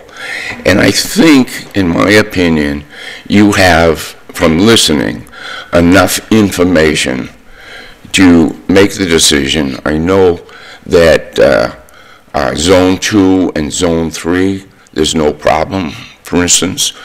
And I am only suggesting that in the best interest of your board as you go forward, when you have enough information, it's time to make a decision. Thank you very much for your time. Thank you. Thank you. And I totally agree with that, and I think we still don't have all the information that we need. We don't have all the opinions, all the facts, all the reasoning, all the motivation that people don't like to speak to. Ms. Pease, do you? I just wanted to say that I agree and appreciate Mr. Hannigan's definitions, and I think with those definitions added in, that what Mr. Harris's initial remarks would be acceptable. Thank you. Thank you. Any public comment? Anybody else?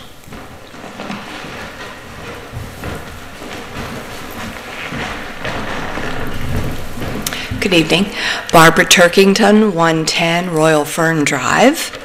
I am in agreement with Ms. Pease, and certainly our concerns are really Zone 1. And the concern was that the original writing of the water protection bylaws, which included Zone 1 protections, be put back in and not removed. The water protection bylaws that were in effect when the Lunenburg Water District easement was granted clearly allowed for passive recreation. meaning boating, fishing, swimming, in Zone 1. In the past, the Lunenburg Water District pumped the well for public water consumption from 1993 to 2010. There was no restriction on the easement for passive recreation.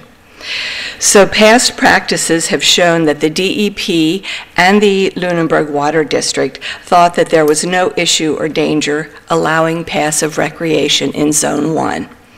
So because of that, we're asking that the Zone 1 protections remain in the new bylaws that you're presenting.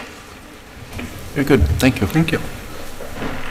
Any further public comment? And, sure. Just going back to what Mr. Keating said, I'm not sure if the message was intended to delay the project or to delay this recommendation further. Some of the things that have been added back into the regulations to appease the Hickory Hills community, specifically with respect to the Zone 1, those are important. And what's equally as important is the changes that are proposed in Zone 2 and 3, which is where the bulk of the work that we're trying to foresee and throughout the entire town. That's very important to my clients. Mr. Keating is one of them, along with other clients that we have throughout the town. So I do believe that you have all the information that you need to make a decision and to make a recommendation. I think Mr. Harris has done a really good job within the limited time frame that he had to be able to summarize these items, and I think that we're down to dotting I's and crossing T's. And with the list that Mr. Harris has, I believe this board should move forward and make a recommendation for this at town meeting. Thank you. Okay, so we put this forth. So the first time we put it forth, last annual town meeting was just the map. Was that correct, I believe? Just the map, and then we came back in the fall with the map embedded in this. No. No? No. The map is the source of the map is actually there's two parts of that map source. The new map was done. I want to say it was done for DEP relative to Zone 1 and Zone 2. And Zone 3, because DEP doesn't map Zone 3, I believe was done by a consultant for the town, either the town or for the water district. Zone 3, once again, is the watershed area that drains over the surface into Zone 2, which creates the groundwater aquifer that Zone 1 then draws from. Okay? But these regulations, pretty much in their same form, were initially created as a from the DEP template for water supply protection districts within the Commonwealth. So this is not something that just came out of thin air. This was something that DEP has a template that they utilize for recommendations for water supply protection within cities and towns throughout the Commonwealth. This bylaw was drafted from that and added to and then supplemented through this process over the past year. So this is not a map versus bylaw. The bylaw has always been what we've been seeking to have changed. The bylaw reflects the up-to-date map, which is different from the 2009 map. Okay, I believe the map date is the 2023 or 22, the new map? I'm not sure. Yeah. So there's a new map that's been produced, and some of the Zone 1s and Zone 2s have been changed because of DEP studies that they've done. So I appreciate that, but that's not where I was getting at. I was trying to figure out how many town meetings has Water Supply Protection District been on the warrant, and I think it's been at least 3, 4. I only have, the only ones I've been involved with was the last one where it got tabled and this one. Prior to that, I believe the Water District themselves went through and they try to take the existing regulations and just change things to suit what they were trying to get. And I think that the Hickory Hills Commission or group, that they would agree with me on that. And I think that was a mistake of how they approached it. And I think working with Adam in the initial stages of trying to address the Zone 2 and Zone 3 issues, which are more in line with what my clients are dealing with, that's how this whole thing started, as a reboot of the entire section of the regulations. Okay, thank you. So my recollection of this was that they needed a zoning change to suit DEP. They had to go to town and ask for it. And that was the end of what DEP required of them. The water district is fine without this change. The health and quality of our water is not going to change in the course of however long it takes to get this in the right condition. There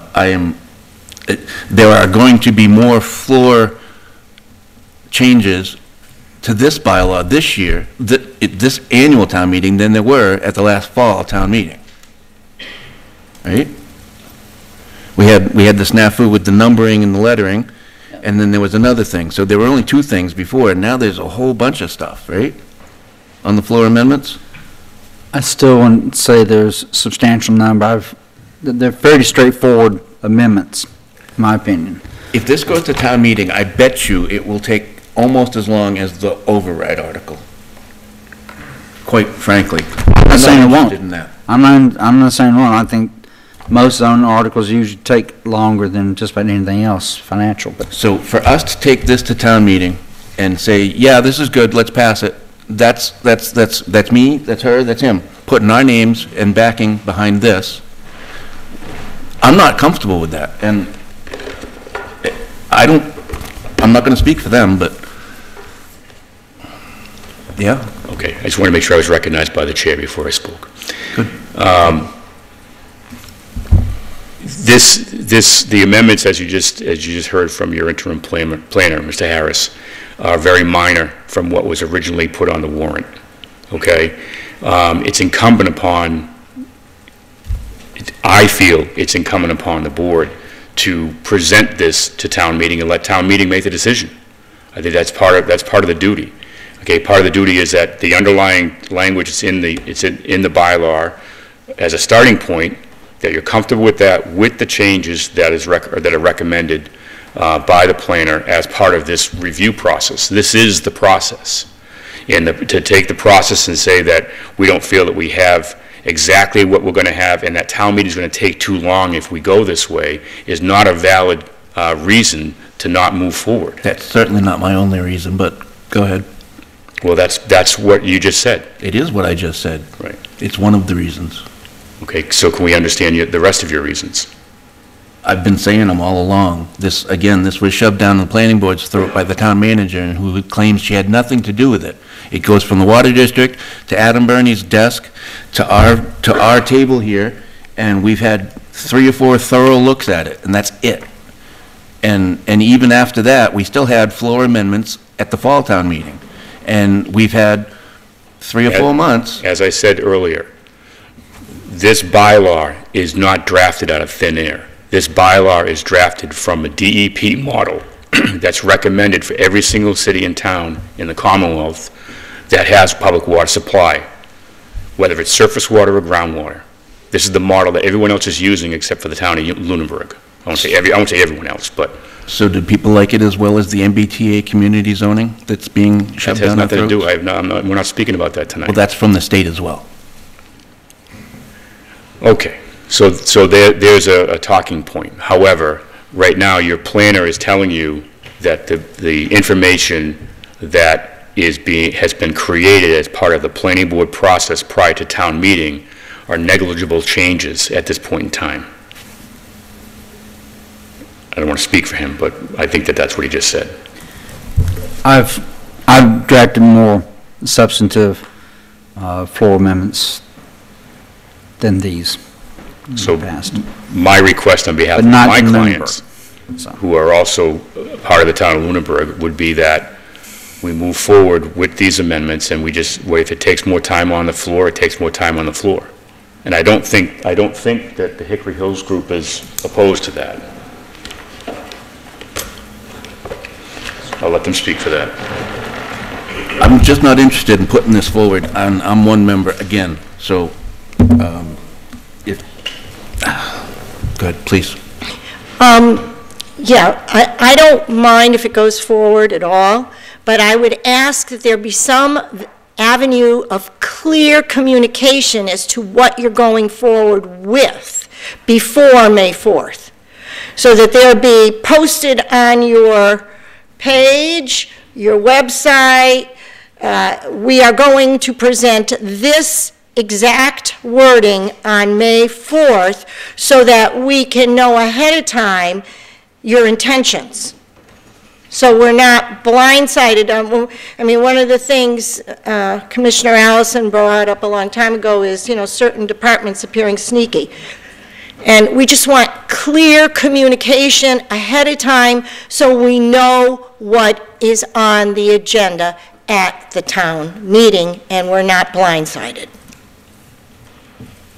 I totally agree with you, and anybody that is not here tonight or doesn't watch this meeting before the annual town meeting is going to be blindsided to begin with, because what was in the warrant. We have a couple other people who haven't spoken yet. One quick question. Are you going to post the warrant changes, or the recommended changes? Well, first, the board has decided tonight whether or not they want to go forward with the article and whether they want to recommend approval, whether they want to recommend any changes. Right, but if those are recommended. If the board recommends going forward with it and recommends changes, then I will give them to Annie and we can see if we can get them posted. Unfortunately, in Lunenburg, town departments can't post stuff to the website on their own. Very frankly, this is new to me because where I worked for 20 years, departments are responsible for posting their own items, but they would be available at town hall. It'll be available somewhere. We were supposed to have a full-size map at town meeting last year. Did we have that? No. Can you please come forward?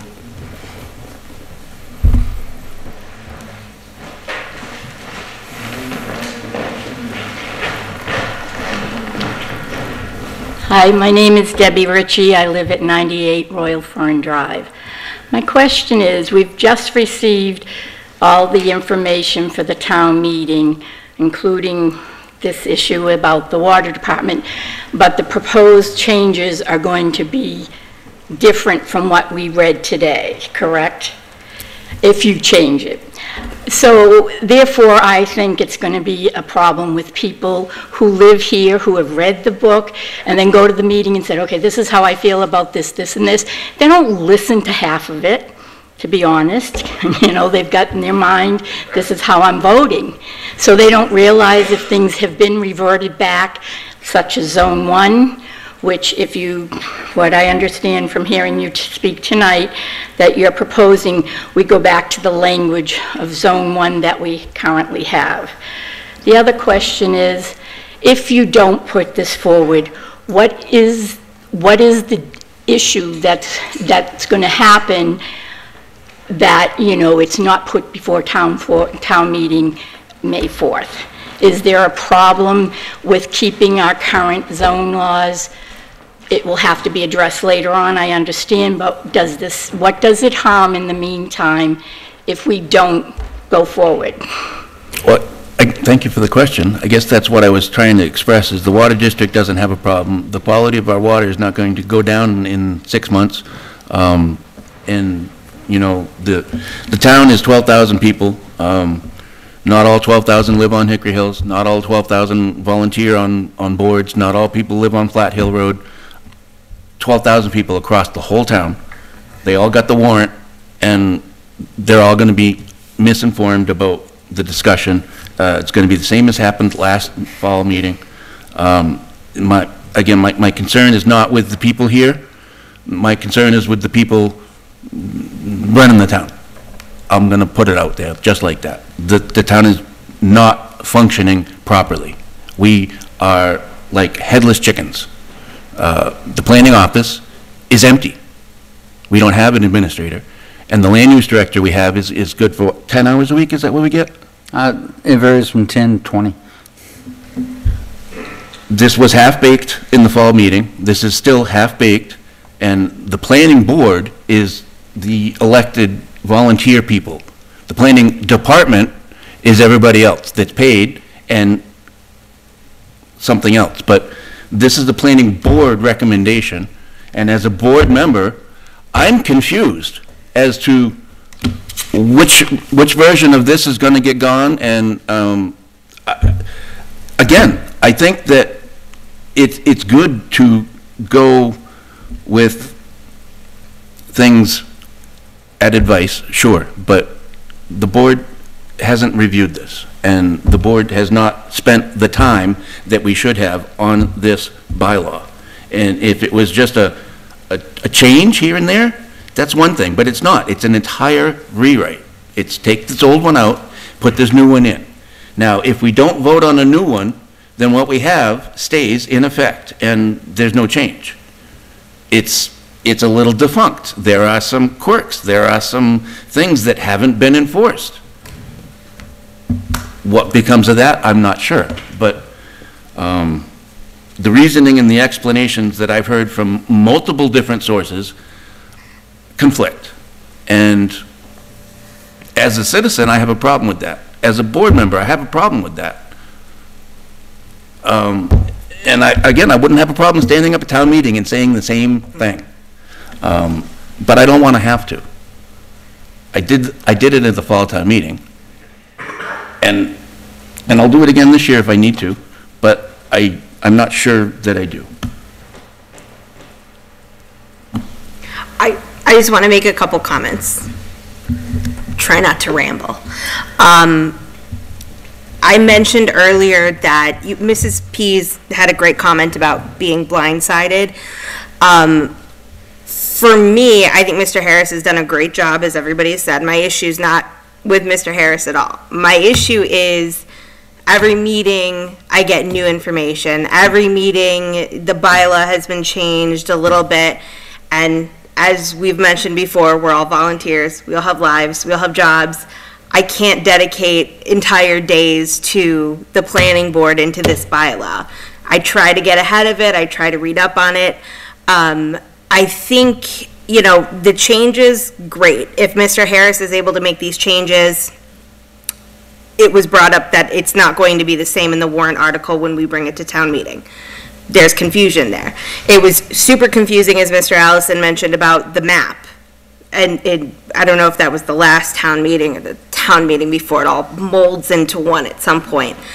But I don't know how we as a board, because even though, he mentioned it's going to take a long time, we're going to talk about it, that's not just that. It's us as a board, we're the ones putting it forth. And if it's not making sense to us, it's not going to make sense to 75% of Lunenburg, right? Obviously, the residents who are here tonight, you guys are going to have a deeper understanding. If there's people watching at home or if they watch the YouTube video later, they're going to understand it.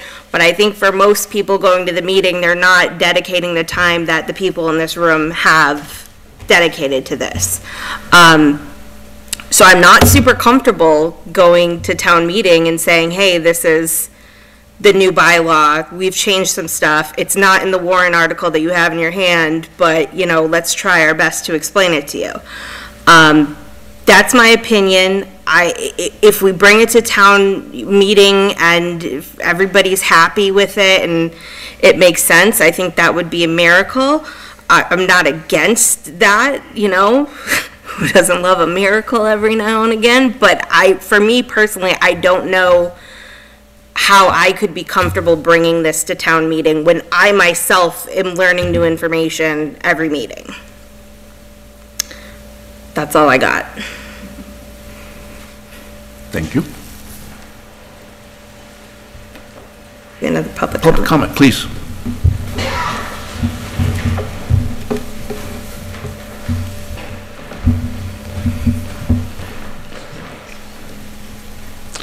Thank you, Mr. Chair. Carl Strathmeyer, 39 Valley Road. First, let me say I certainly appreciate the effort you've all put in trying to redo these bylaws. They were a patchwork quilt. They needed to be cleaned up. That's great. But secondly, I share your concern, Mr. Chair, that we're not there yet. And let me give you an example, if I may, that just occurred to me in the form of a question for Mr. Harris. Tonight we proposed some changes to the bylaw that try to put back some of the permitted activities in Zone 1, right? I mean, explicitly. We said go back to the old version of the bylaw, take those explicitly allowed activities, put them into the new bylaw. My question for Mr. Harris is the interplay between Massachusetts general laws, the Mass DEP, and all of that, versus what we say locally. I understand from a previous session of this hearing that we can be stricter than what the state says. If the state says such and such is allowed, we can say, no, it's not. But if the state says it's not allowed, nothing we can say can make it possible, make it allowable. We cannot put back in anything that the state says we can't do. I just read the most recent sanitary report. That's basically the annual report card for the water district, and it says, just to take the Hickory Hills well as an example, and that's not what I'm here to talk about. There's a swimming area, a beach. In the most recent report, it says, that's a problem.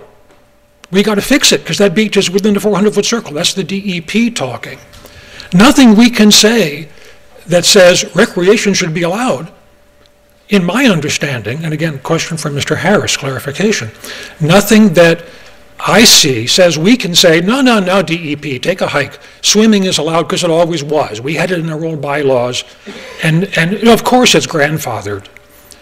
I don't think we can, as a matter of law, maybe it's a town council question, as a matter of law, I don't know if we can say that. And as an example of, are we ready yet, for that example or that question to come up on the floor of town meeting would be a humongous rabbit hole, right? So anyhow, so my example in the form of a question for Mr. Harris. Of course. There's a couple of things. One, Mass DEP has a model bylaw. That's just a model. That's not law. That's just a model suggested bylaw for communities to use as a guide. Very few communities actually adopt it verbatim. They all tweak it to meet their own particular needs and issues. Yeah, as a general rule, my understanding, Mass DEP doesn't like to have public recreation in water supply areas, surface water areas. But I don't know of anything that prohibits you from doing that. It's not something they particularly like, mainly because of the type of behavior people engage in, and that's not necessarily sanitary for the water, but that's not necessarily prohibited. It's still a local decision to make. And the water district is ultimately responsible to make sure that their immediate area is protected in some way. So, yeah, you can allow things, and again, the model bylaw the state has is just a model. It's not a regulation. And communities tweak that to fit their own needs. Some communities have not changed from the 1996 or 97 model, and they still go by that. Now, the current model allows, for instance, to have petroleum storage if you have containment facilities. The 97 model didn't allow that at all. And there's still communities that don't allow car washes or fuel storage in any circumstances in a Zone 2. And then that gets controversial because then you have people have more hazardous activities going on that could be better regulated. But yeah, so again, that's just a model. And I don't know of any state law that says you can't have a beach on a surface water area that you have to have protections for it, but you can't necessarily prohibit it. And especially if it's been historically used, usually when it's acquired for public use, the previous uses are allowed to continue. They don't cease unless a public entity acquires all the rights to it, all the recreational rights to it.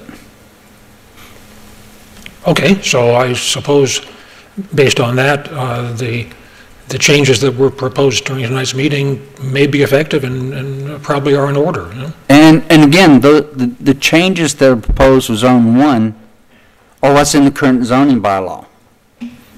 Right. So that's not really a change. I understand. I was under the impression that the Mass General laws that govern what can happen in Zone 1 explicitly eliminate or prohibit everything that's not directly related to operating a well.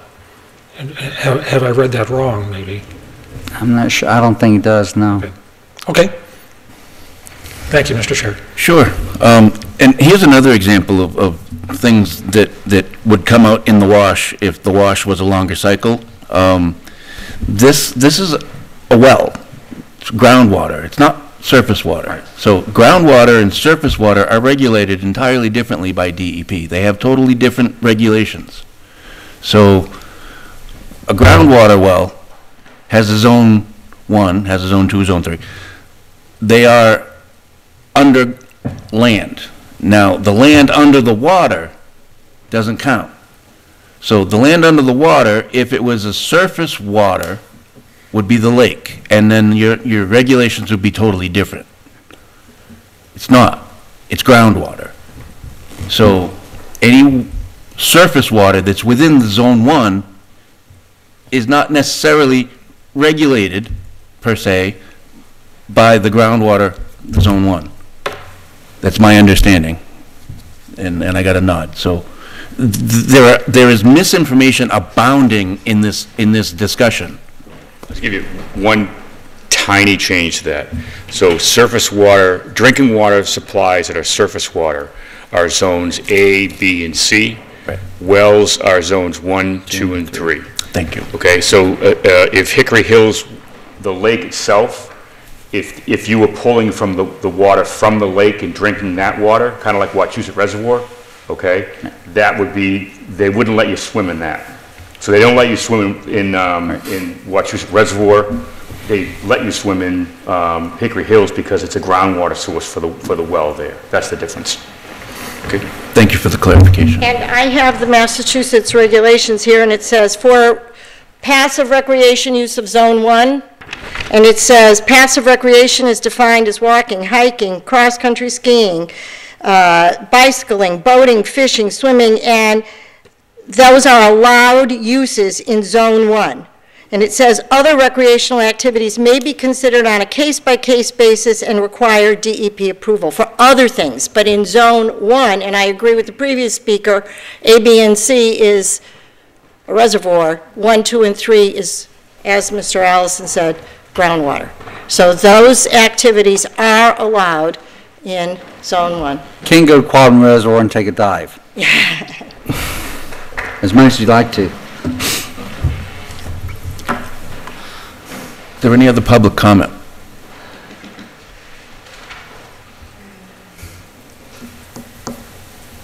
So are we going to kick the can to town meeting, or are we going to make a decision tonight?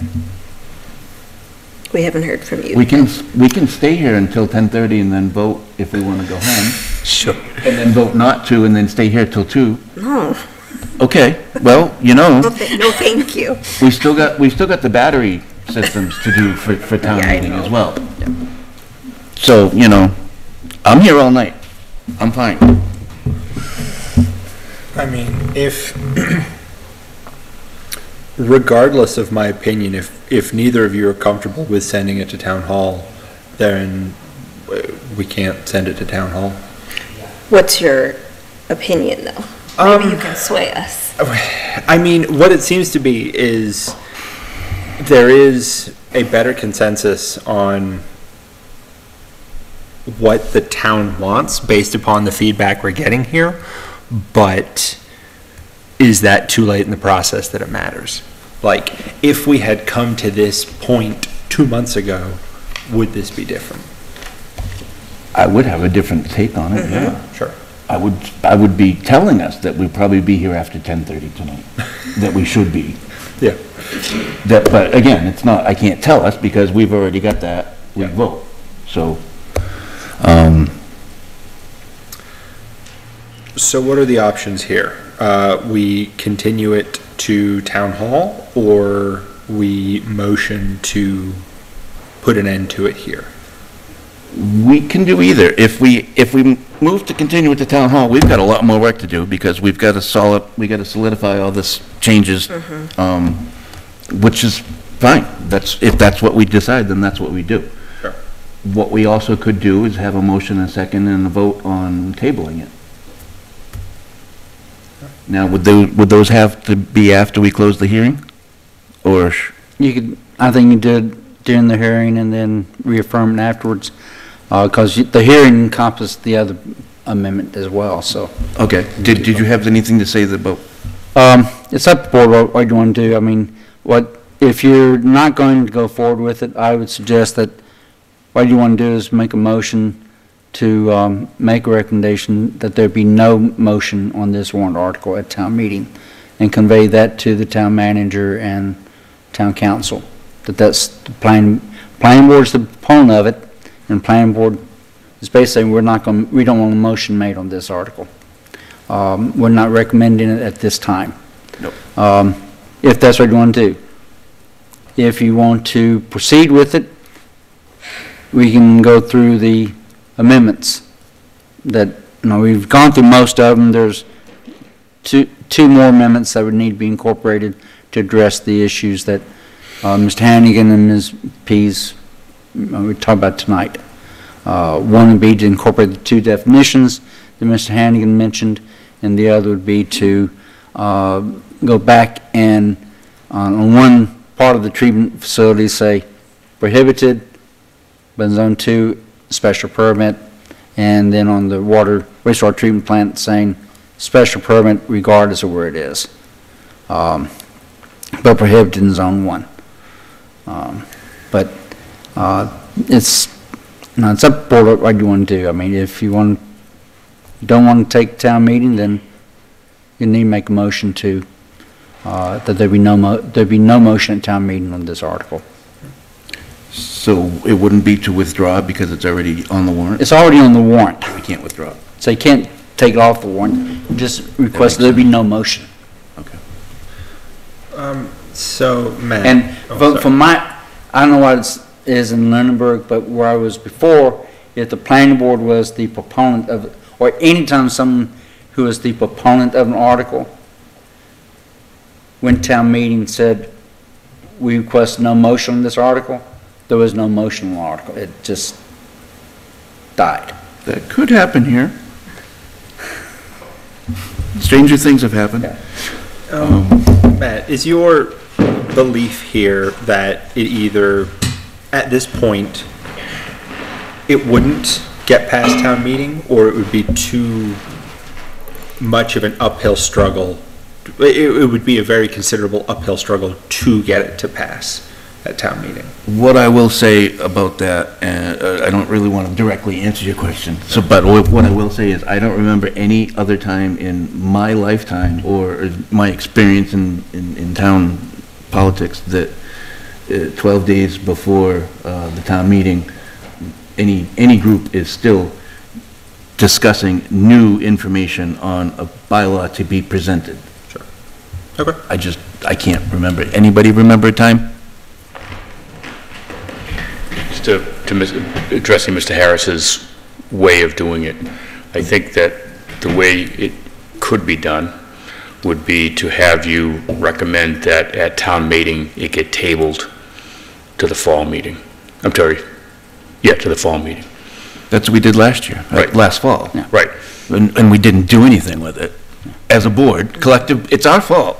Right. And I'm not saying anything that this isn't our fault as well, but we haven't taken the time as a board, because of open meeting law, we have to sit here to talk about any of this. Right. So we haven't done it. So, but I'm just worried about the wording of the motion relative to. I get you. I think if you're gonna push it to the next meeting, I think you would, versus taking no action, you would recommend that the warrant article get tabled. If you took the town meeting took no action means you'd have to submit a new article versus it be brought up again, but it's a matter of how you want to do it.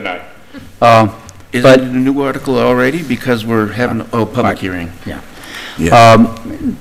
On Mr. Renner's comment, I don't know about Lunenburg, but in my previous 22 years in town meeting, zoning bylaws require a 2/3 vote, which already by itself is a higher threshold than most other actions at town meeting.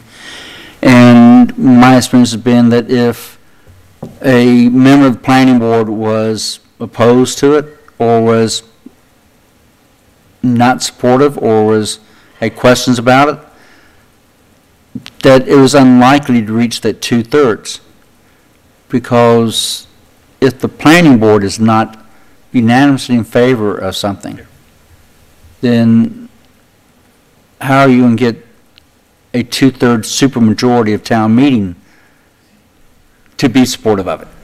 And that's always been a real concern I've had whenever I've had divided planning board was, well, we've got 4 out of 5, yeah, that's good, but is that really good enough? And if the 5th member was a new member, it'd be one thing, but if there was somebody who'd been on the board for 10, 20 years, yeah, they're going to carry a lot of weight at town meeting. And we tend to be very cautious if we didn't have unanimous support on the planning board. Okay. That's just been my experience elsewhere. Well, if that's where we are, then I guess I would motion the board take no motion on this at the town meeting. Did I get that right? Recommend no action. Recommend no action. I'll second. No motion or table, whichever they want to do, but no motion or table. Okay. Second. Second, moved and seconded. Any further discussion? Do we need to close the public hearing? Not yet, because you Not got the battery energy storage. Got it. Oh, that's right. Never mind. Would it, at this point, now that we've got a motion and a second, would it be advisable, disadvisable to ask for public comment? Well, the public hearing is on the article, on the proposed amendment. The public comment has been largely about whether or not it should go to town meeting or not.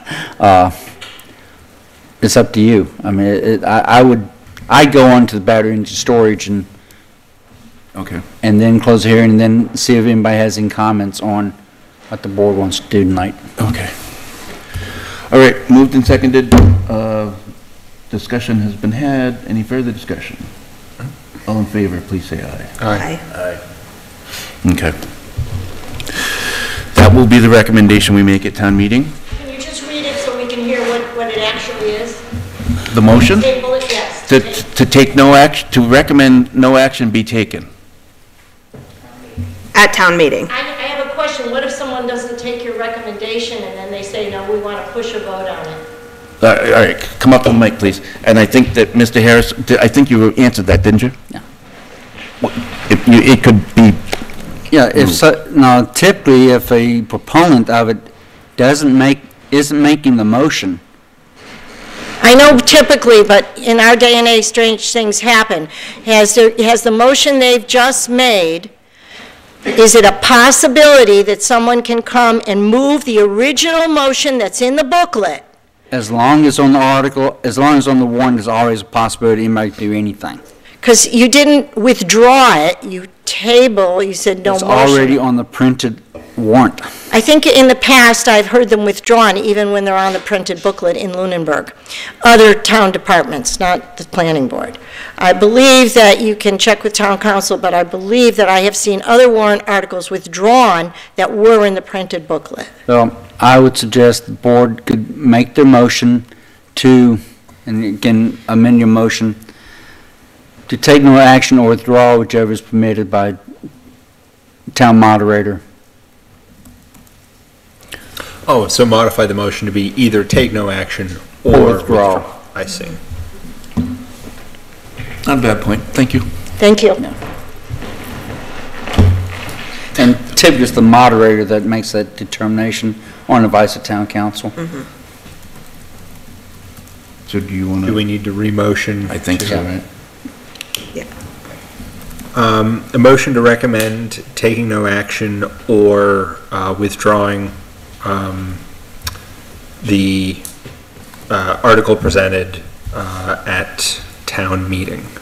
And this everyone word, I think. The planning board is making a motion to withdraw the article. If that's not permitted, then it would be to take, that town meeting take no action on it. Okay. That way it covers all the bases. So moved. And makes it clear that's your intent is to withdraw. Second. Okay. Any further discussion? Okay, all those in favor, please say aye. Aye. Aye. Excellent. Thank you. Thank you for your time and allowing us to participate in the process. Thank you for participating. We're going to have to get this right.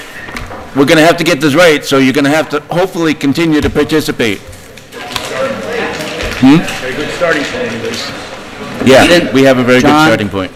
Ms. Hannigan, send me that. Because my intention is to, before I leave, which would be, my last meeting will be June 10th, I'm going to leave this in terms of a complete draft for whoever takes it.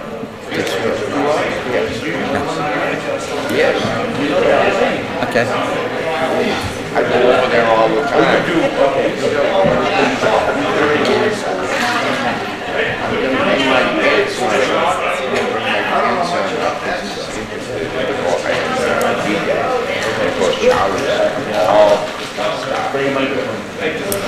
No, that's, wow, I'm gonna Hey, have Annie? a post, I'm gonna have a You think that's working? You got the magic touch. I didn't even know there was an elevator. Still got battery energy storage, so. Wait, did you say we haven't? There's an elevator. Did you know that? Oh, look at that. It wasn't working earlier. We got yelled at. That makes sense.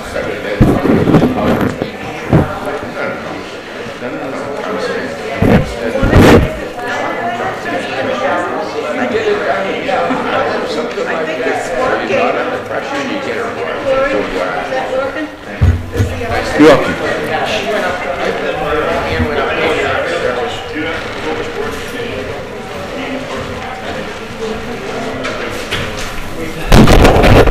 That fellow that you're speaking with? Yeah. He started the Keating's project. Okay. He actually. Again, this is groundwater. Drilling the well that we're talking about. That doesn't relate to recreation Said his name use. was Keating. And it requires the operator to control or Man, protect Zone 1, so we're almost through all of our public which hearings. is the Lunenburg Water We're District. almost through all of our public hearings. Almost. Anyone watch hockey? You guys have heard me say that public meetings should go on as long as they need to, right? Yes, Mr. Allison. Thank But- you. And I'm not saying that you guys have to agree with me. regulates it, I'm just but- saying that that's But my they're opinion. saying Sure. the Right? Lunenburg Water District has to Whatever. protect it. Seriously. I mean, honestly, Seriously. that's I go why. bitch at him. I go bitch at him. I know you're on fire tonight.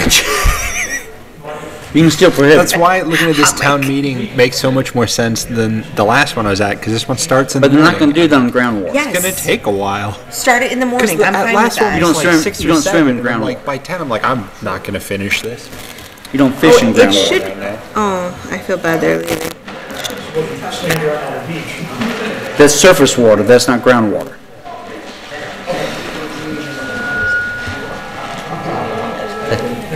You're welcome. Okay, battery energy storage. Okay, battery energy storage. Rookie move. So the last meeting, I had a litany of comments, and I am going to assume that you've addressed, and they were mostly typos, right? Yeah, they were, I've highlighted everything that was changed. Okay. And I believe that addressed everything you raised. No, I don't believe either one of you had any comments on it at the last meeting. No. No, I did not. And I totally understand your comment about not having a day to sit down and review all this stuff. I've spent more than a day reviewing, and I'm still confused. That's my thing, is like, especially when you get new information, I'm not that smart. I can't like just jump like that. Which of these, there's 6 on here, options for the draft battery, or battery storage? Really? The one that says as revised, based on planning board member comments received in the March 25th. Revised, found it, okay. The first one? Yeah. It should be dated 4/05 or something like that, or maybe. Oh, and this one's actually best rev instead of draft battery, all the best others. rev. Okay. Best Rev, that's the one? Okay. That's part, yeah, I tried to make it more easy to find. No, that's fine.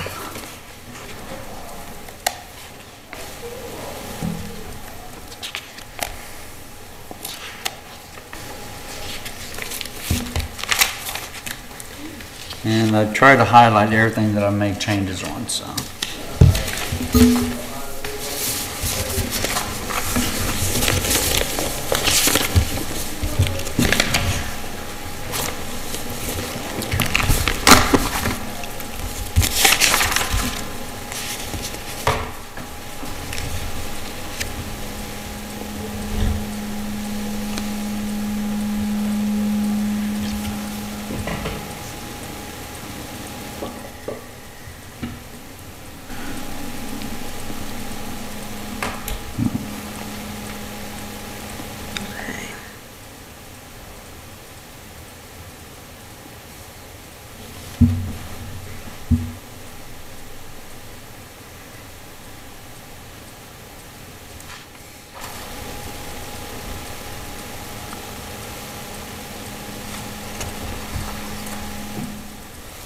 Well, I like how you addressed the first one.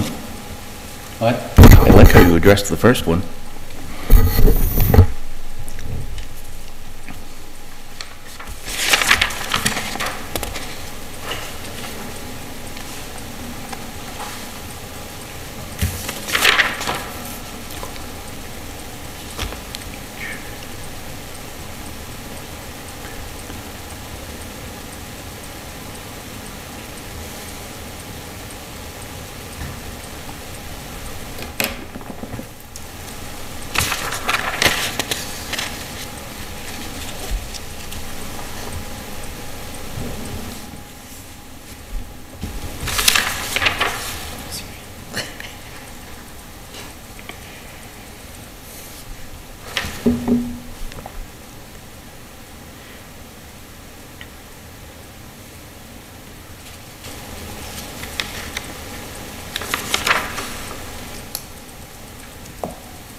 Okay, so you changed the 500 to 200, but you didn't highlight it here, but it is changed. Okay.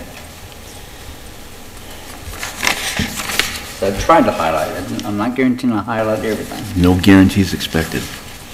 That's what you got backup for.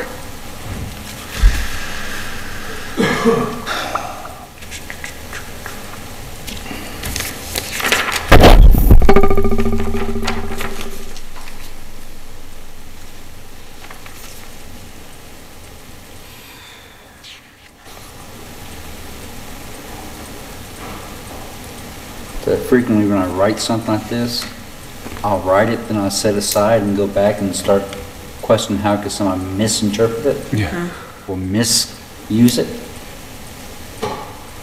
And I sometimes go through 8 or 9 different iterations of a definition because I realize, oh, that could have been, yeah.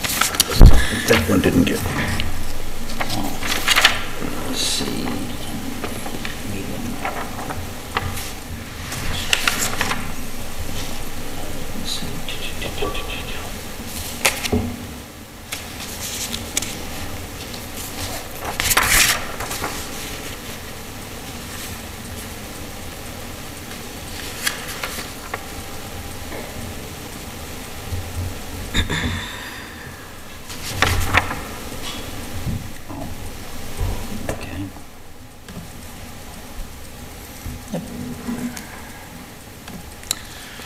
That's sort of Scribner's error.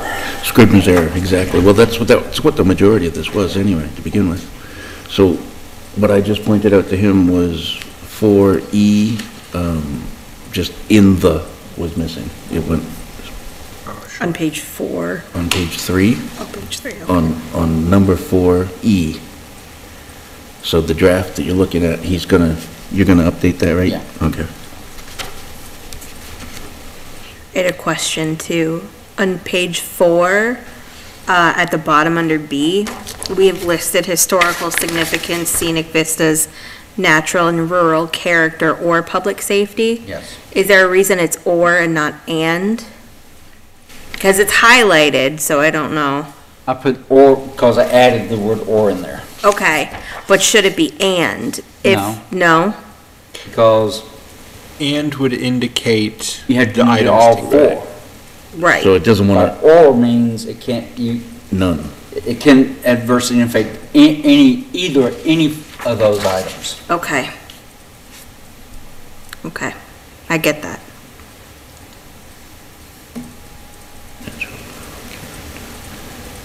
So that, how come that's at the bottom of page 4?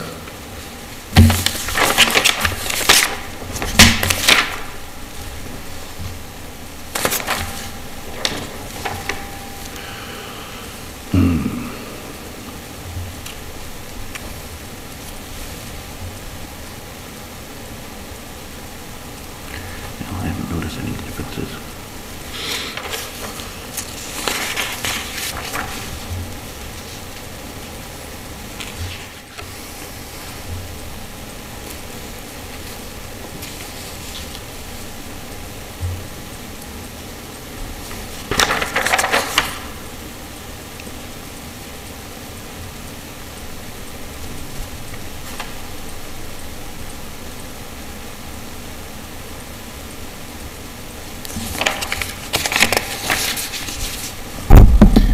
Did you guys have any other, are you doing the same thing I am? Mm-hmm. Okay. Never mind, I'm sorry. No, it's okay. I'm almost done.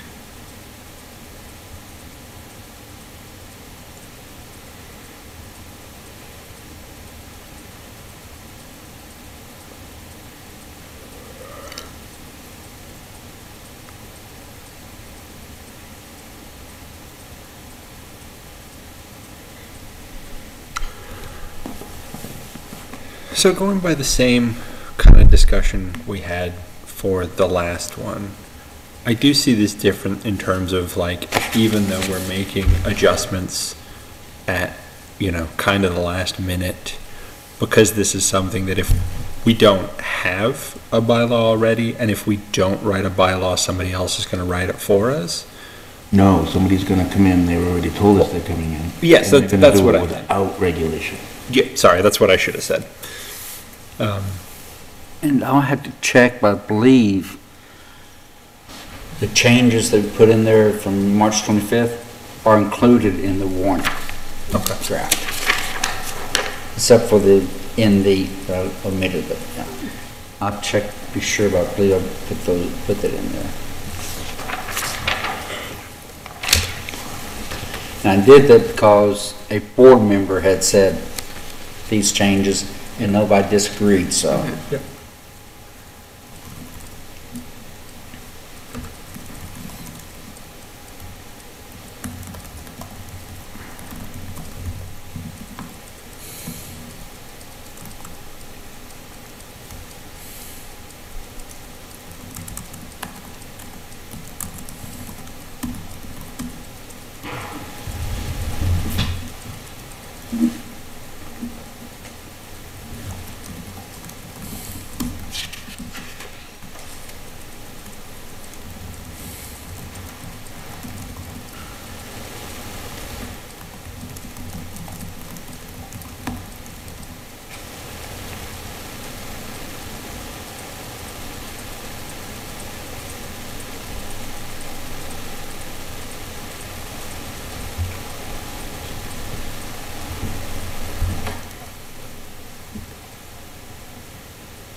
I know this is great airtime. I'm sorry to keep everybody waiting.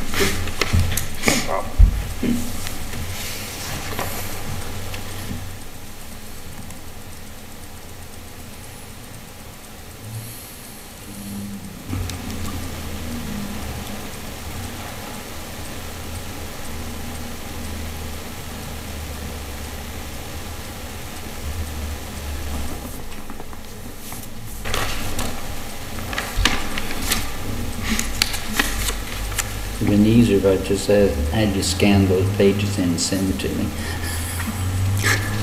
Probably. I have had people do that before.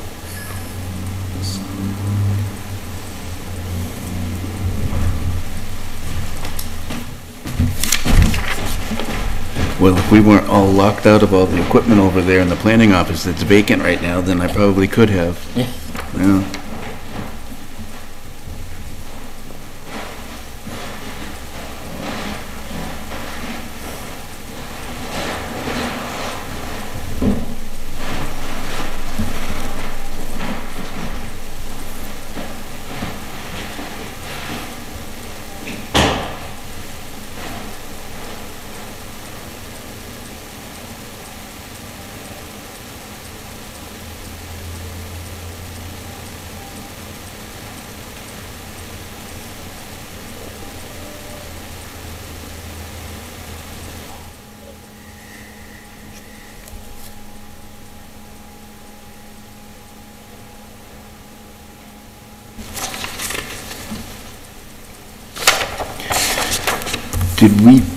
Did we not agree on that, or,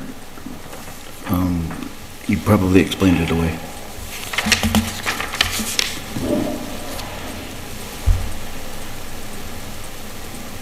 That's it, right?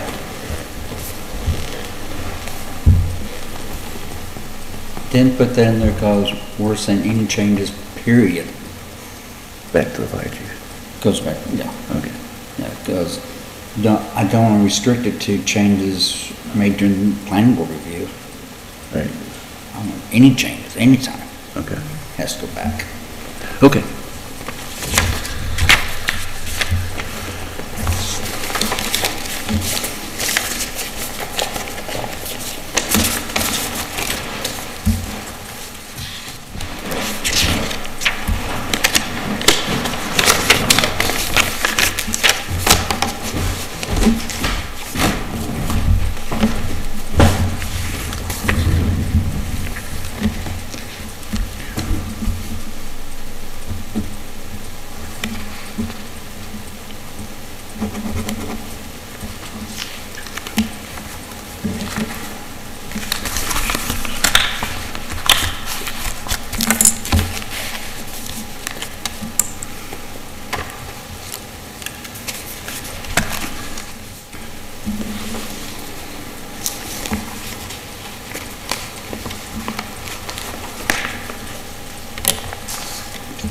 So I'm confident that the comments that I made have been addressed. Just so you're not waiting on me. I don't have anything additional. No, nothing from me either, so. No. So are we comfortable with this? Yes. Okay. Is there any public comment? Public comment on the, I thought they were waiting, yeah. No, good point, though. Just ask the question. Good point. Is there anybody on Zoom, actually? No, they all left. No? There was 11, but. I'm sorry, that was my fault, too, that I didn't ask you any comments on Zoom. No one raised their hand. No? I think they Okay. knew. Okay, good. After Annie would have said something if there was. Yeah. I would hope so. Definitely speak up if anything like that. Hmm? So, no public comment on the warrant article? Okay. Therefore, the board can close the hearing and then make a motion on that warrant article. Okay. Are we all good with that? Sure. Yep. Okay. Motion to close the public hearing? Second? Second. Any discussion? All in favor of closing the hearing, please say aye. Aye. Aye. Hearing closed. deliberation. So, very good question, and that is, in fact, if we don't pass this at town meeting, then we've already been told, so to speak. It's going to happen without us. Yeah. So this ensures that it will be up to a certain set of standards. Where did this initially come from? From a combination of communities, but also from discussions with the company that brought it up, and also with the building commissioner. And we had input from the fire chief, police chief, yes, and others. And none of the items were from fire chief and ideas and police chief ideas. So very good. And also what I did, to the extent that the existing solar generation bylaw provision addressed an item, I tried to take the language from there and incorporate into here, so there wouldn't be an inconsistency.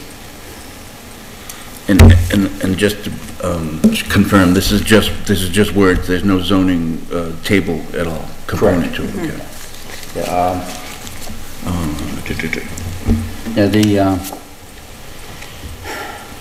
Incorporates this into the use table. All right.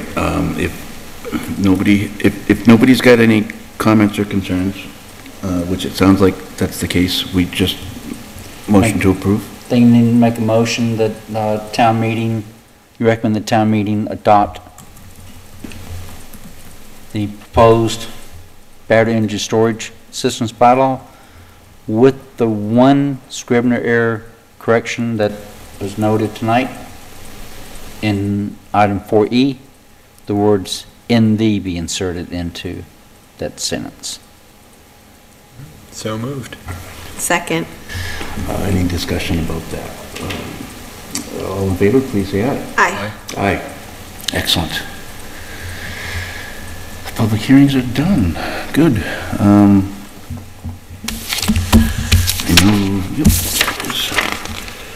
Public hearings, consider certificate of completion. Oh, okay. That's what you guys are here for. I'm sorry. 317-321 Sunny Hill Road, consider certificate of completion. That you're not ready to take action on tonight? I'm sorry? You're not ready to take action on 317-321 tonight? We're not. Waiting for the as-built. Don't think we received the as-built. If I remember correctly. Yeah. Okay. Were you guys not aware of that? They're not here for that. Oh, I thought you, I'm sorry. No. I'm sorry, never mind. No, that's Dillison Roy and Mr. Proctor emailed me that Friday, I guess it was, that he was trying to get the as-built and found out that person's out of town for the week and therefore it won't be available, so we need to kick this over to the next meeting. Okay. Which one are you guys here for? I'm here for 512 Northfield Road and Wolfers, 430. Okay. Same thing, everybody else? Yeah. No, we're here for They're here. Okay, which one of those is next on the agenda? 512. 512 Northfield, please. Certificate of occupancy, approval of performance guarantee, consider, discuss, sign off for stormwater permits. Let's have the board decide what to do about this. We received the as-built today with a letter of verification that work's been done. I've sent that over to Graves Engineering for their review. Ozzy received it today, therefore they haven't had a chance to review it or much less do inspection yet, right, to my knowledge. This is the last lot in the 6 lots in the stormwater permit for this property. This was permitted as 245 Holman. And I know you mentioned before, but there is an enforcement order on part of the lots. Yes. But this is the last lot. The way the special conditions used to be worded, and I've changed that in the last stormwater permit. Yeah. It used to be worded that, basically, land use director would sign off on the final occupancy permits when they received an as-built that was indicating the lot grading and drainage BMPs were confirmed to be consistent with the approved plan. And with 317, 321 Sunny Hill, we phrased that to require them to do a certificate of completion. The issue I have with not signing off on this yet is when I've just received it today, but more importantly, I felt the planning board should have a role in the sign off on those. Because it should have a role in the final approval. Okay. The bylaw says completion project, they submit as-built, you get inspection, you get final inspection report. And since this is the last lot in this development, in my opinion, there needs to be a certificate of completion before I would sign off. They're concerned they had a buyer that wanted to close on the 17th that was pushed back, and they're going to put up a performance guarantee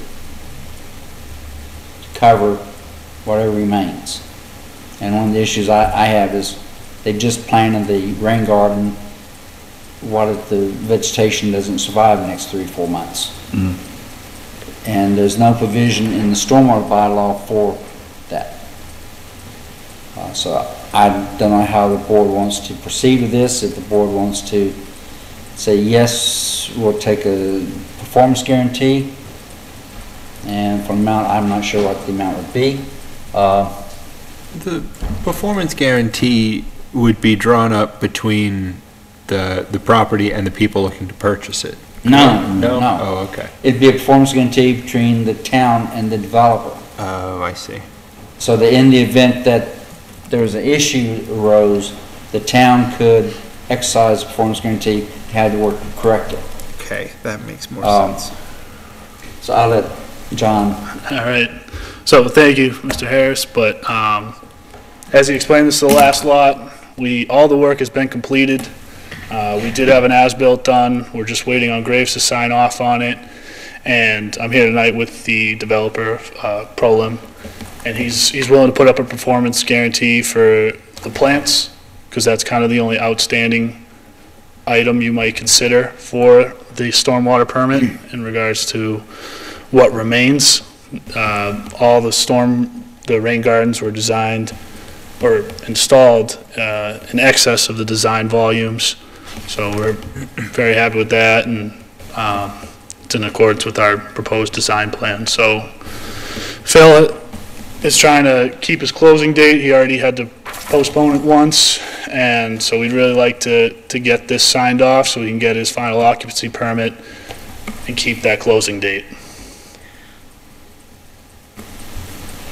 And as Mr. Harris said, it is kind of a gray area because the way the special permit is written, there's a special condition that the land use director can sign off on that.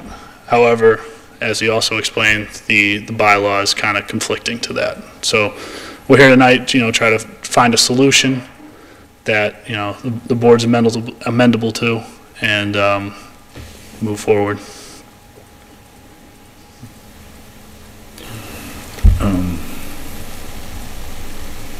Am I understanding correctly that, Mr. Harris, both of the options you've outlined here would allow this to go forward and issue the certificate of occupancy? Either one of these options we take here, either authorizing the land director to sign off or establishing the performance guarantee. You could consider either or both of them. Sure. You could authorize me to sign off and establish a reasonable performance guarantee, and I'd sign off once the performance guarantee has been provided. Okay. And I would also suggest that there be a deadline for satisfying the requirements of receiving the certificate of completion. However, the only remaining thing on that is the final inspection report from Graves, because I wrote this last week and we received the as-built today, so. So that, the deadline issue isn't so much a concern as authorization to sign off. And the other aspect is I am interim land use director as opposed to the permanent position, and therefore I leave June 10th. If there's an issue July 5th, I'm not here for you to shoot at me. and that's all the more reason I think there has to be more caution about me signing off on the final one then. And I did sign off on 2 of the occupancy permits. That's before I read the bylaw real clearly and got better appreciation for it. And Brian, the building commissioner, I've had discussion about it, and he agreed that, he looked at the bylaw and said, the bylaw doesn't say anything about final occupancy permit. And it's obvious that what Adam was trying to do is marry the two, but he didn't marry the two, he just put an interim measure in there instead. And so what I did with the last stormwater permit, and I was suggesting to continue, is a final occupancy permit is not issued until a certificate of completion is provided. And we are exploring with town council whether or not you could have a covenant agreement issued, signed when you do the stormwater permit that would then allow the board to lease individual lots. That would actually be a better approach. And the reason we're exploring this is because the wording of the bylaw doesn't say covenant, it says financial guarantees and surety. So that gets into town council advising what is a surety. Yeah. Well, I've said it before and I'll continue to say it, that I'm not a big fan of letting the developers sell the homes before the permits have been satisfied. Right? This has happened numerous times, and I think it's all on stormwater permits. Yeah. Not on your watch. Yeah, it is stormwater. There's no doubt. That's and part of the issue here is in Lunenburg, where I worked before, we didn't have stormwater permits on single-family lots. We had stormwater permits on subdivisions, and all the stormwater work was done before they got any COs, and on apartment complexes. So it's different when you're doing a stormwater permit basically for 2 or 3 or 4 or 5 A&R lots, and they're doing and they've already got lots created, and they don't need to have street acceptance. It's a different scenario. And but yeah, so it does raise questions and issues. Well, so we just got the as-built today, so that we don't have a Graves review. No. And typically, when it comes to asking for sureties or bonds, we get a confirmation from Graves. Right. That's adequate, right? So there's 2 things that I think that we don't have to make a decision tonight. Well, what you could do is you could state if you're willing to accept a performance guarantee. Now, they mentioned 1,000, I'd say 5,000 myself, but I mean, like that's just, I tend to go much higher than what a developer ever tells me. Well, we haven't even gotten the as-built reviewed, so, yeah, they could be completely off. And again, it would have to be, I wouldn't sign off until, even the wording of the stormwater permit says that when I determine this, when the land use director determines it's acceptable. Well, I'm not going to determine that until Graves tell me it's, the as-bilt's acceptable. They're the engineer. And just if I may, along with the as-built, we did provide a statement with a stamped PE, professional engineer, that these plans were done in accordance with the design. And I really don't have any doubt that's going to fly. I think Graves probably would say, yeah, they're fine. Just looking at it myself, but again, I would always defer to the peer engineer. So the board could say, yes, we're going to establish it. We don't have an amount yet. That's going to be done at the next meeting. I don't know when the closing is set for. the amount would have to be done at the next meeting? Well, I would say yes, because we need. that's up to the board. If the board could set the amount, and absent a recommendation from the engineer, it'd be a really high amount, and your client would probably rather have a delay. But I don't know when in the closing schedule. Well, I'll see that this week, so that's our back is, the developer was kind of, blindsided on this last lot. He didn't have to go through this on the last few, so I sympathize, and we're trying to find a solution to satisfy all parties here. So that's why we wanted to offer up the performance guarantee so the town is protected in the event that there was anything outstanding.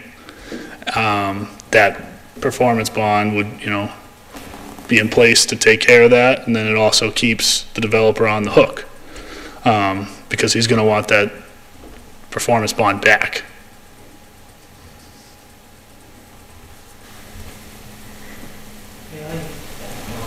Yeah, Phil. Please come up.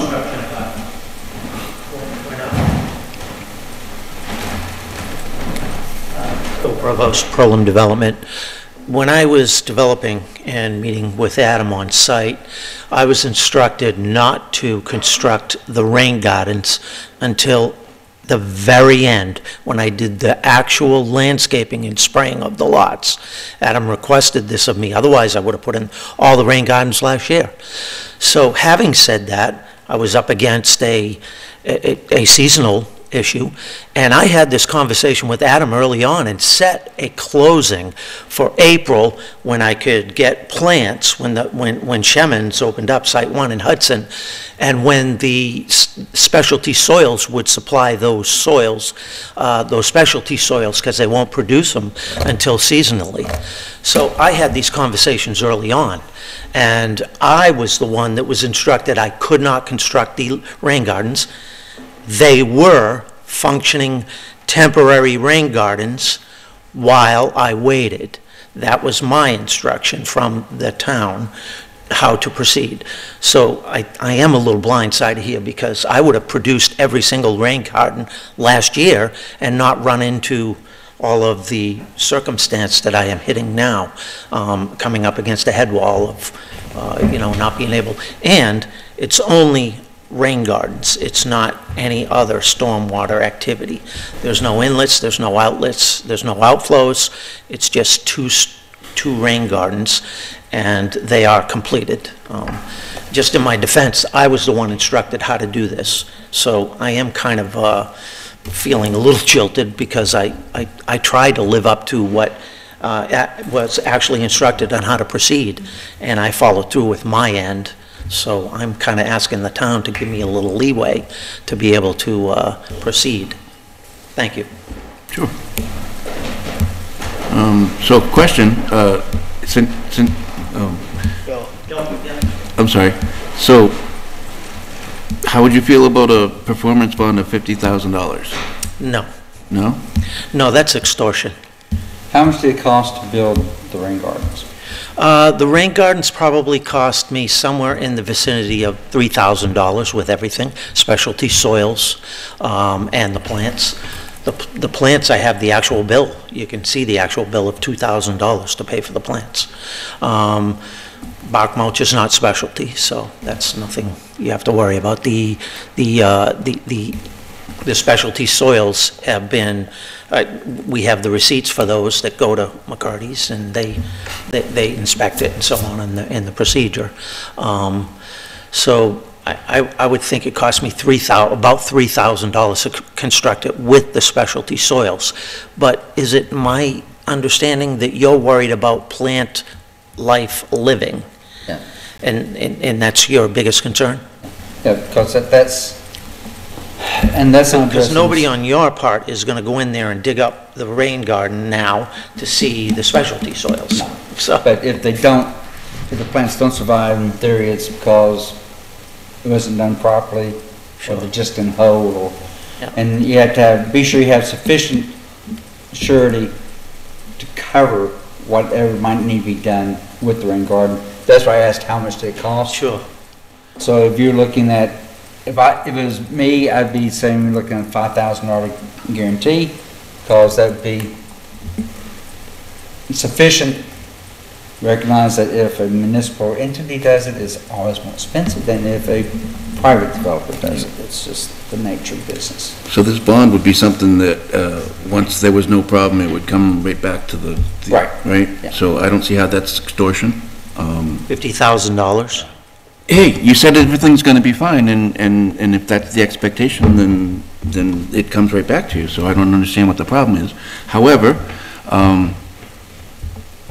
I would like to add too, before we even proceed, there has to be a mechanism in place. So the town accepts bonds for everything that is seasonal from a construction standpoint. And you're going to exclude one portion of your bylaws from this idea of a bond or whatever. That doesn't make sense, because there has to be some mechanism for the building process because of seasonal requirements. Well, the issue you have is where the stormwater bylaw is written. It says at time issuance of the stormwater permit, the planning board may, or the permit granting authority may require a surety. Yeah. At the time the permit was issued. So if in 2022, the board could have said, we want a surety bond to cover the entire stormwater permit, all the work. They didn't do that, and it's been done basically releasing one lot at a time. So that's where you get into the little quandary here in order to get to this point. But the board could, I think, set a reasonable performance guarantee. It always has to be reasonable, and the board could say, we're going to set at $5,000, subject to Graves Engineering confirming that that's a reasonable upper limit, and then get approved from Graves along with approval of the stormwater. So you're still telling me it would kick out to the next meeting? Well, no, that's up to the board to decide. And that's what, now, if the board would say, we're going to set performance guarantee at X amount, subject to Graves Engineering confirmation, and once Graves Engineering submits a final report that says everything's satisfactory, the as-built satisfactory, the performance guarantee is satisfactory, then the interim maintenance director is authorized to sign off. Okay. Then that's how it handles. If the board won't do that. Can I ask another question? How long is the performance guarantee? 6 months. 6 months? Yeah. Okay. Yeah, I'm amenable to that. That's my recommendation, 6 months, because that's basically, you get through the growing season and you know whether or not it's going to survive or not. Let's have the board decide what they want to do on that.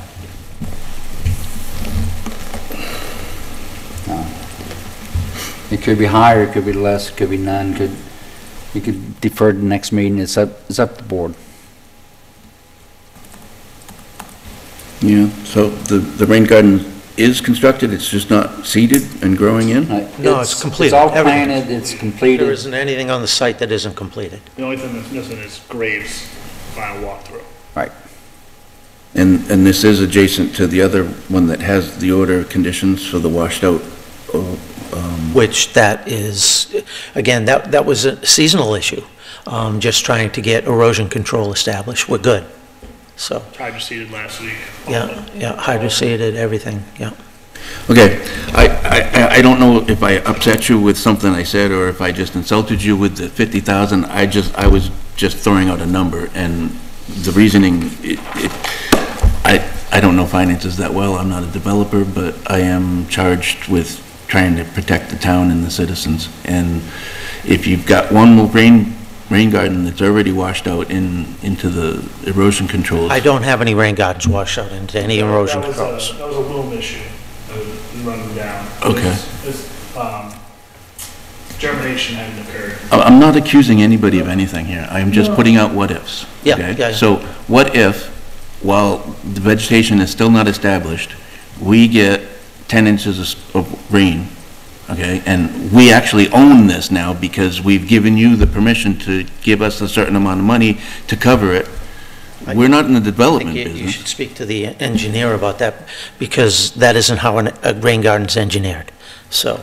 Rain garden is engineered to be complete. Plants have nothing to do with the volume of water. Okay. Okay. I think we are kind of mixing two items here, right? That he did have a washout issue on another lot, and that wasn't the rain garden poor performance, it was that we didn't have germination from the hydroseed because we seeded it late in the year.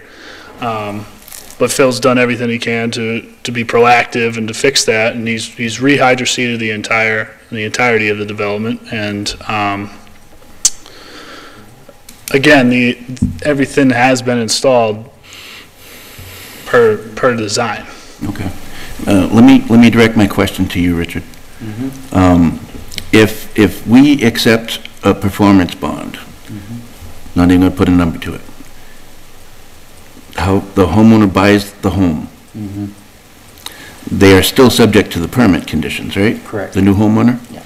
And let's say we get 10 inches of rain in one day, and it just washes the entire site away. Now, who's responsible for So for that? the homeowner is responsible for maintaining the stormwater elements. Okay, but we've gone ahead and said to the developer, that's okay, you can walk away now that, and because you've given us this pot of money, you're set. But you're looking at a performance guarantee for the maintenance of the vegetation in the rain garden alone. If stormwater, if you get a major storm and it blows out the stormwater system, which hopefully it wouldn't do that. I totally understand, but you're missing a point here. We require the site to be established. Right. And if it's not established, and that happens, and we've signed off our ability to enforce anything, then the homeowner gets it, right? Yeah, the homeowner's responsible. And the way the bylaw is written, it says the stormwater system must be complete. And that is actually different from established. Well, And complete the means functioning it's- stormwater rain gardens require fully established vegetation, do they not? The plants, as part of the stormwater permit, we're required to Right. verify the number of plants. Right. That they're installed per the plan. We don't have established in our bylaw? Oh, my fault. It does, that's one of the issues with most stormwater bylaws. They don't have they're required to be stabilized, but don't really say that everything has to be mature or has to be, which is what established is. Okay. But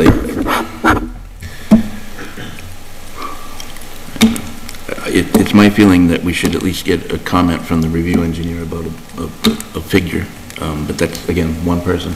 I'd like to hear from you guys. I agree. I like having input from Graves. However, if we're being told that 3,000 is a good estimate for that work that needs to be done, maybe double it, maybe say 6,000 for the performance guarantee. Then you have a little bit more pushback. I'd be okay with that. I prefer a larger margin of safety like that. Yeah. If we were gonna go that direction. Because then that's double what they estimate. So even if, prices go through the roof for whatever, as they do, it's still double than what would be needed.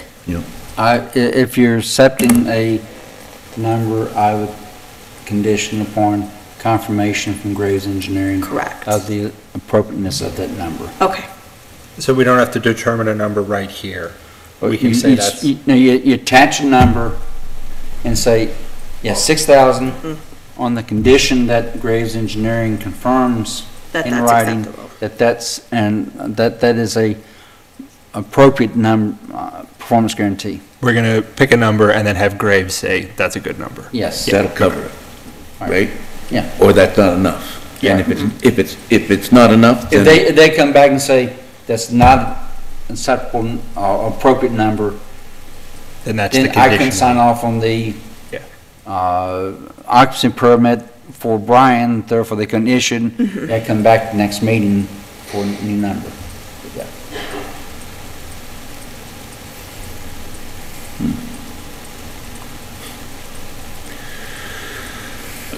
I am comfortable enough with the idea of a performance guarantee contingent upon Graves's sign-off to move forward with that. I would agree. Both of you, okay. Yeah. Good. And would you be comfortable with 6,000? Yes, I think Graves would say that's sufficient. So, Great. very, very Yeah, sufficient. and then, I guess, just for clarity, this is giving authorization to Richard Harris as the land use, interim land use, to sign off on the occupancy permit, correct? Once Graves Engineering approves the as-built, Graves Engineering submits a final inspection report saying everything's in place, done properly, done correctly, and that the amount of the performance guarantee set by the board is sufficient. Okay. Can we clarify that Graves Engineering has no issues with the as-built? Yeah. So, Yeah. I just want to be clear. That's what I said, Graves Engineering have to approve the as-built. Right, so if the initial as-built that's already been submitted is not approved, then one successive as-built would have to be approved, right? Right. Fair. Yeah. Until Graves, Yes. because I'm not going to be comfortable with a as-built that the town's peer review engineer is not comfortable, is not approving.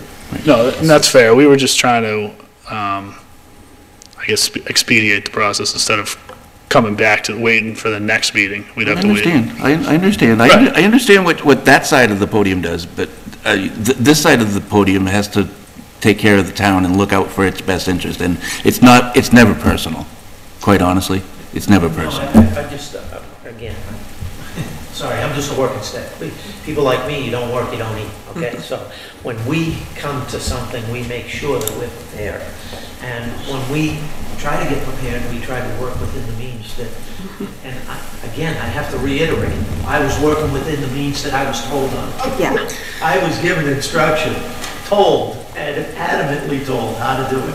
And I feel a little jilted on this now that I'm coming down to a different, being told something else. Anyway. You're not alone on that yeah. So. Thank you very much. So are we, if this is where we want to go, we're looking for a motion to recommend a performance guarantee. All you want to do is make a motion authorizing the interim land use director to sign off on the final occupancy permit for 512 Northfield Street, subject to the following conditions being met. 1, Graves Engineering approves the as-built plan for the site as submitted by McCarty Engineering. Yep. 2, Graves Engineering submits a final inspection report indicating they have reviewed and inspected the site and found that the site is satisfactorily completed. And 3, Graves Engineering has reviewed the proposed performance guarantee of $6,000 and determined that to be a reasonable and appropriate amount. Okay. So moved. Second. Any further discussion? All in favor of the motion? Aye. Aye. And the $6,000 is a performance guarantee for a period of up to 6 months for ensuring the plants. Yeah, and that's lot 5. Lot 512 Northfield Street. Northfield Road. Northfield Road. Yeah. Okay. Yep, that works. Perfect. Thank you. I think I'm next. Okay. Is it 430 Mulpus? Yeah. Yeah, but that's a little bit different. Different.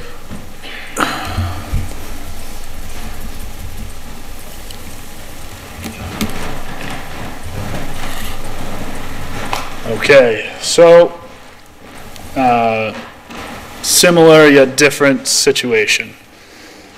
Developer has a closing date on Lot 2 of May 3rd. And he's looking to get his occupancy permit, and we're running into the same issue. However, this is a little bit different because he hasn't built Lot 5 yet. Yeah. That's still, we had to go back to conservation on that one. So that one, we're not closing out the permit entirely. We are just asking for a Lot 2. There's another difference too. We don't have that as-built yet, and the work isn't completed. Right. So I'm a little, putting the cart a little bit in front of the horse. I'm gonna jump right in and say no. Yeah, if we're trying to sell a house, space, no. it isn't. Well, so I'm extremely unhappy with the development procedures in Lunenburg, and they get it done as fast as they can, as quick as they can, as cheap as they can, and they find the buyer as quick as they can, and they get out of the responsibility as quick as they can. And I understand there's money to be made there, but again, looking out for the best interest of the town of Lunenburg, and I had this discussion with the previous land use director. I would like to find a way, if there is, for us not to be having these conversations, to have the regulations dissolve this contention. So one of the things we're looking at is, as I mentioned, the idea of a covenant agreement, which then would preclude transfer of lots without planning board sign off, and that requires certificate of completion for that lot. So we're looking at how to do that from an administrative perspective before you amend the bylaw. Just okay. And building commissioner will talk to town council Wednesday about that idea. I'd really love to stop getting these asks. No. And I'm sorry. So yeah, they need to complete Lot 2 first. Okay. And then give us an as-built. But the question I have is, once they do that, would the board be willing to set a performance guarantee for the work necessary for the balance of the stormwater permit? Which means all of Lot 5 and 2. Yeah. So, sorry, if I might have not phrased my question right. I guess we're looking for the process moving forward, right? If he wants to close on Lot 2, we still have Lot 5. How do we go about getting the occupancy permit for Lot 2? And I guess I would ask if it would be, the board would be amendable to doing something similar to 512. We provide an as-built, a performance guarantee confirmed by Graves, and we don't even have a number for Memphis yet. Not even best guess yet, because right, we're a little earlier in the stages here. They've got Lot 5 that has to be, everything has to be done. So the question is, assuming in the next week or so they complete the work on Lot 2, assuming they get a cost estimate for guaranteeing Lot 2 and then all of Lot 5, and assuming Graves Engineering agrees that the number they suggest is a reasonable number, would the board be willing to consider at the next meeting a performance guarantee to authorize the release of a occupancy permit for Lot 2 if everything is in order? I want you to answer that. There's a lot of if. It's like fairy tales. It's like... It's not so much a fairy tale, but it is a wish list. I don't mean to sound vague. We're just looking for some direction, really, to go, how do we do this in the future, like moving forward? Like, we've run into this issue now on 2 projects where we haven't really had a set way to go. Well, how you could do it is finish the project before you market it. That would work really well. Well, in their defense, McCarty isn't marketing the project. I understand, your client. I used to stand where you're standing right now. I know exactly what's going on. That's one solution, right? But I guess we'd ask if there was a middle ground that both parties were happy with. So again, it's in your court. I think it's pretty clear what I want, or how I feel. I think I agree that there needs to be more in place to make sure that we're getting what is best for the town out of developers, as opposed to allowing the developers to just build and sell, and whatever happens from that point is somebody else's problem. I agree with Mr. Allison that I would much rather have the town be the first consideration in terms of how these things are developed and sold and marketed. I don't disagree, it's just, it's a change in procedure. That And part is that the way the stormwater permit was written in 2022, authorized final occupancy permit be issued an as-built plan indicating lot grading and drainage BMPs have been confirmed to be consistent with the approved plans to the land use director's reasonable satisfaction. Now, as I noted earlier, when I did the decision for 317, 320, we worded that differently. So they have to go through the certificate of completion process in order to get an occupancy permit, final occupancy permit. But, so that's part of what you're dealing with is the condition that was your standard special permit condition, special conditions in the past. Okay.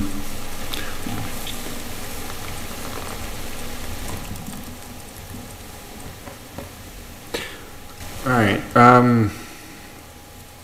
Considering where we are now, then, what is our motion direction? Are we just saying that this is, we're not signing off on this until? No, you're not being asked basically to sign off tonight, or even make a motion, but to have a understanding as to what the board would find be an acceptable path forward.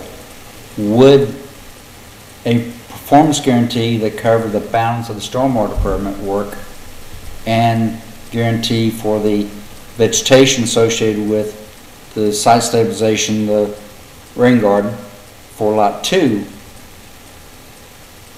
in amount approved by set by Graves be a path forward? And again, that would have to be done at the next meeting. You couldn't do it tonight anyway. And would that be something that would be acceptable? If so, then that what they could then do is, one, have the developer complete work on lot 2, do the as-built on lot 2, develop a cost estimate for all the remaining work and for the associated improvements on lot 2. We could submit that to Graves, have Graves do the inspection, and have Graves determine if the amount they propose is reasonable. If the board says no, we want to have the work completed before any occupancy permits was signed off, and that's the direction that they would need to take.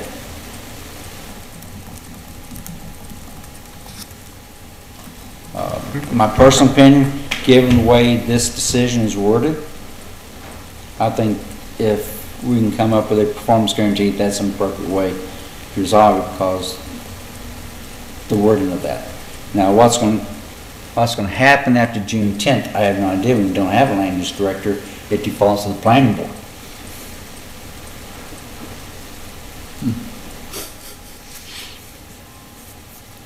Fun. All right, we're buckled in, so.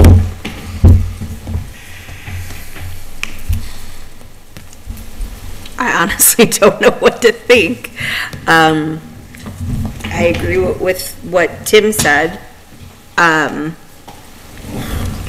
don't know, the performance guarantee, I don't even, so they would have to come back with a number of what? Yeah, but they would have to, they'd have to have the developer complete lot 2. They'd have to as-built for lot 2. They'd have to develop a cost estimate for completion of the rest of the stormwater permit, and including the improvements that associated with it on Lot 2, then Graves would need to have to inspect it, the site, and confirm that their estimate is a reasonable amount. And that's before the board would actually vote on accepting a performance guarantee.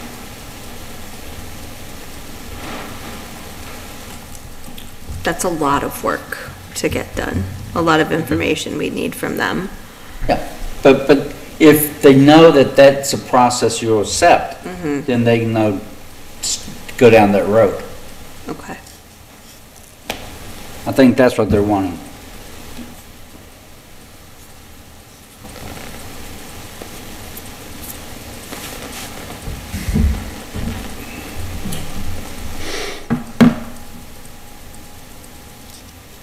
Okay.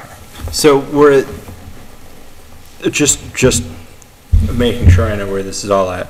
We're effectively at a point of it's between that or saying if the work's not done, the certificate's not being. There's not going to be a final occupancy permit issued. Yeah. Okay. Which means the owner need to hold on to the lot for. Sure. Who knows how long.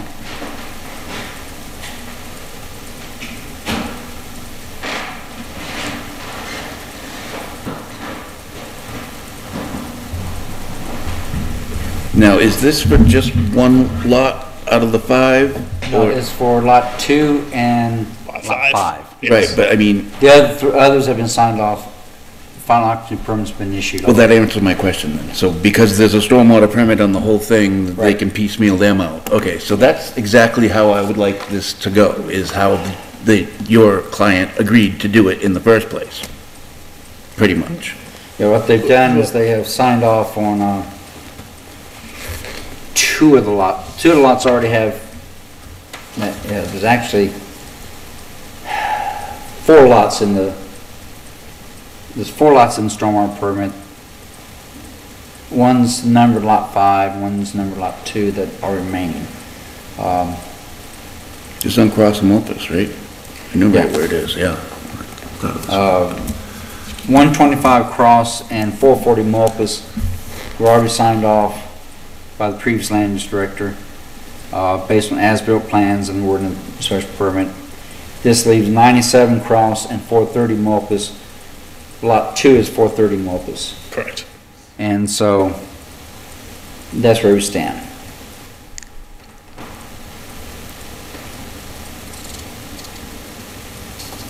So the question is, if they develop a cost estimate and Graves approves it, would you be willing to approve a performance guarantee, assuming all the work on Lot 2 is completed?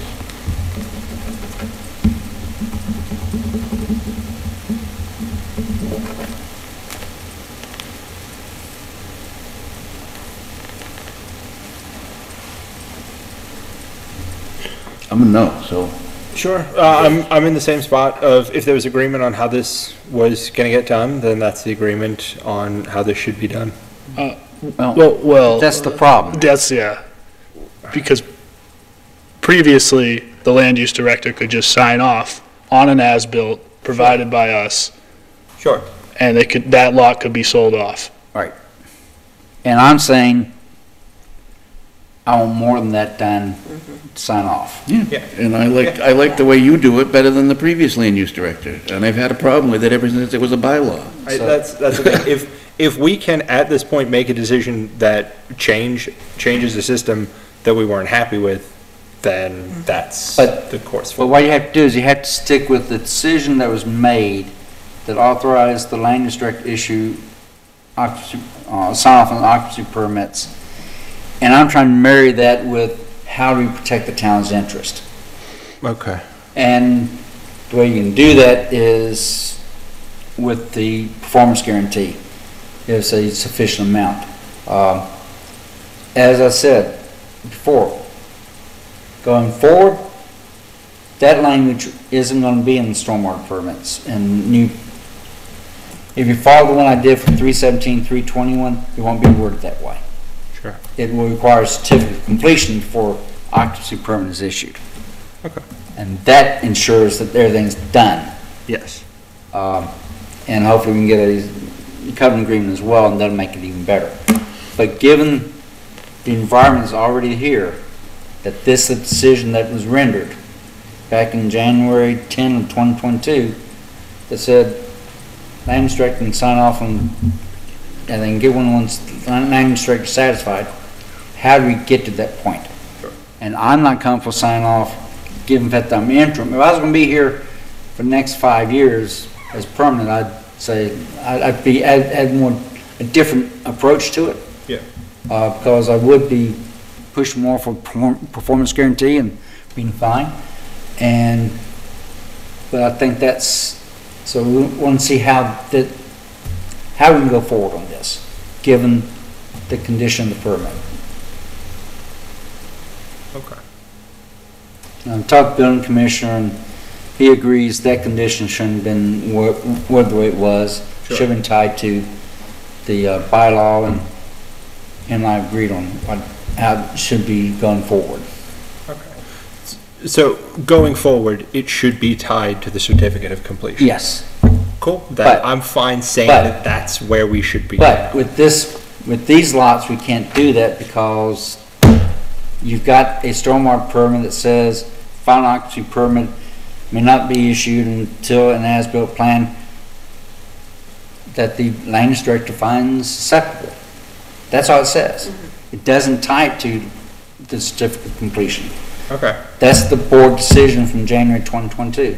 So I think this might be the last stormwater permit that was Adam's language. I don't know. Is it close? Oh, wait a minute, you changed it recently, so anything that hasn't been since 24, basically. Yeah, anything 23 is... So whatever you decide now is gonna stick with us for another couple of years. Sure. So,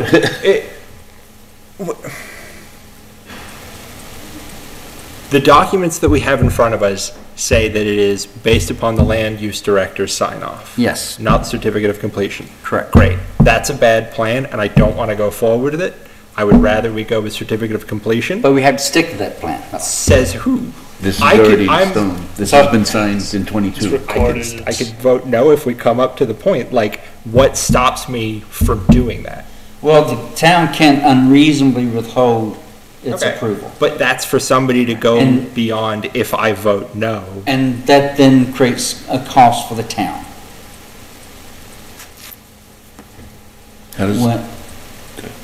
When a developer has a loss, because they haven't finished their job. Town has... I know. When the developer satisfies the permit,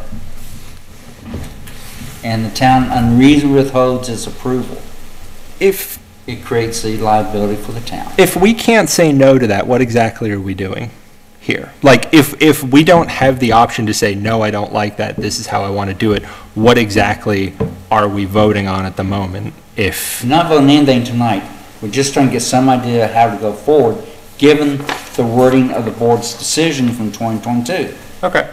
That the developer has relied upon. The developer has expended money based upon that decision.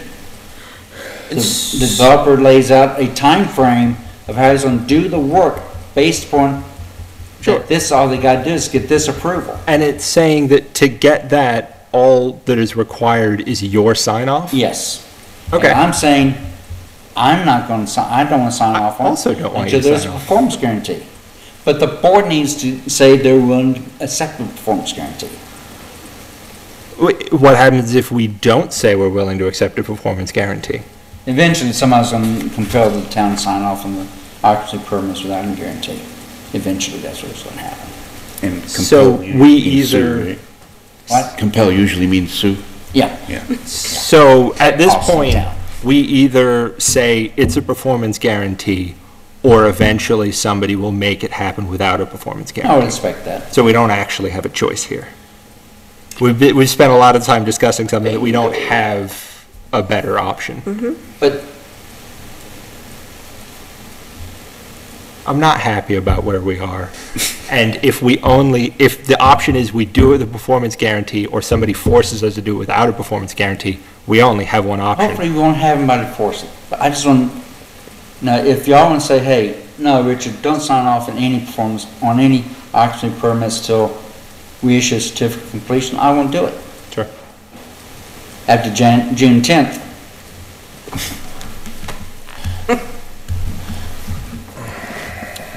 Or 13th, whatever it is, yeah. Mm-hmm. If we do, if we don't, both ways we get that.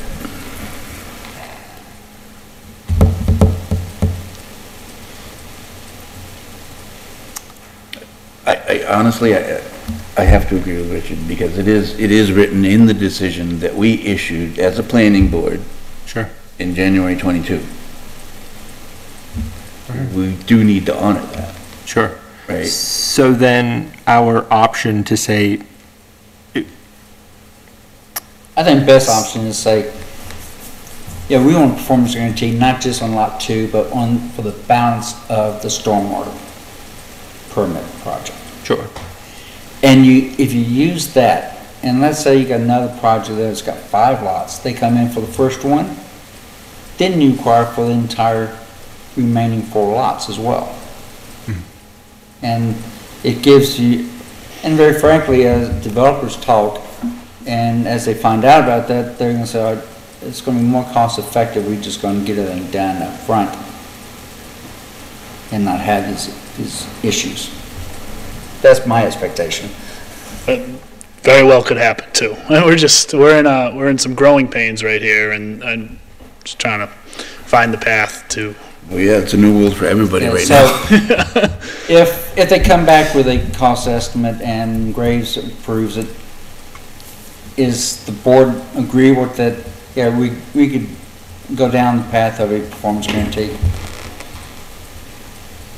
I'm going to stop holding out. I'm just going to give in to the inevitable, because it doesn't feel like we have an option. Right. Rather than getting sued, I would rather go and agree. I agree. Right? Yeah. All right. So what they need to do is they need to, when complete the work. Yep. I've said that about 4 times. I heard you. Get the as-built done. Yep. Engineering certification. Give us the cost estimate as soon as possible. Not the day before the meeting, but like 2 weeks before. The next meeting is May 10th. So get by May 1st. So we can then have Graves review everything. Okay.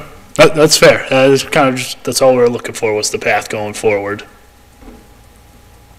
So, thank you. Sure. And before June 10th, I'll lay this process out in writing so that. Okay, excellent. And can you also make, never mind, we'll have this discussion. We need to see if we can find out what are the outstanding stormwater permits too. Yep. All right, so you are satisfied? I'm satisfied. Okay. I know what to go forward. Super. I guess just one question is, the performance guarantee, does that give Richard, the interim land use director, does that give him authorization to sign off on a COC? It will be, once the board approves the performance guarantee and we have it and everything else has been signed off, then yeah. It authorizes you to sign. Because what I would do is say, I'm reasonably satisfied once all these things are done. Okay. Get it done before he leaves though, because we're not as easy. I learned tonight. No, I'm just kidding. Thank you guys. I appreciate Thank you. your time. Thank you. Thank you. Also, it's May 13th is the next meeting. I think we said 10. Yeah, I said 10th, didn't I? Yeah, Okay. May 13th. I am so sorry. Are you guys here for 5 Summer Street? Yes. Please come up. We'll do that next.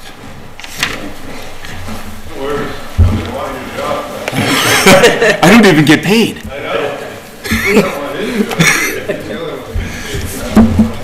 Yeah, well, that's part of the reason he might be leaving.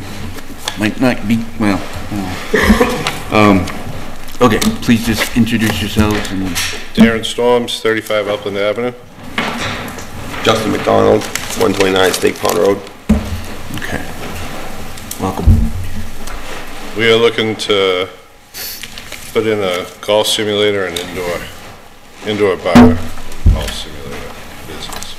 Okay, so, do you guys remember the Brazilian? Yeah. The Brazilian restaurant?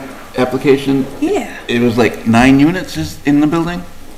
There's 10. There's 10. This is okay. unit 1. Right. So is this a different unit or is this the same unit? Same unit. Okay. He basically is walking away from it. He just, he's not cost effective for him. Okay, so they're picking up his permit or they're asking for a modification to his? Modification of the permit. And the bylaw is not clear about how you do the modification. If it was actual modifying the site plan, yeah, I'd say you do public hearing. But all they're doing is modifying from Brazilian restaurant because the site plan review decision said, the site plan approved decision said Brazilian restaurant. Yep. They're replacing that language with a golf simulator. And bar, did you say? And bar. Yeah, indoor golf and sports bar. So there was no liquor involved in the Brazilian, was there? I don't know. I think that, and just for the seating, for our zoning? Yeah. Seating requirements for bar versus a restaurant, I think they're different, and I think they're specifically different because of Asian Imperial. Ours is, so, You not guys to interrupt. well over. No, go ahead. The seating part of our business is far less than a restaurant because our golf simulators are gonna take up 800 square feet of the room. That's a good point. Yeah. There's really only, maybe like 15 feet of bar. We've got 15 foot of bar with 7 stools. Yeah. And front counter with 6 stools. Yeah, there's like a And then back bar with a pool table and stuff in between there. But I'm not even sure we have enough room for the pool table. So I just wanted to mention that the seating requirements and the parking requirements were. Yeah. And as I recall, there was plenty of parking on that site? Oh, That's yeah. my understanding is the parking's fine. Okay. Brian raised it only because of the Brazilian restaurant versus this. Yeah, Brian and like I've been talking to Brian and Adam prior to Mr. Harris taking over. I was meeting with them about different prospective places in town to do this. We tried as hard as we could to get into 88 Plaza, but that, obviously the parking there is the issue. Okay. The change of use. So this would not only be a change of use, but it would be a change of applicant, wouldn't it? If the original applicant's walking away. Brian only mentioned change of use being required. Was Brian aware of the situation that the current applicant's walking away? Shouldn't it be a new application? We determined if they can modify the existing site plan approval application. And I honestly don't. It's not special permit, and special permits are generally not transferable, but site plan approval usually is.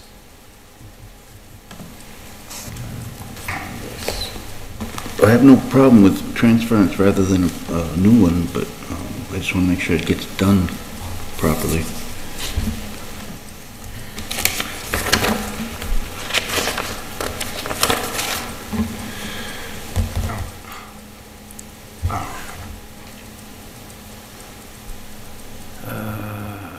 Okay.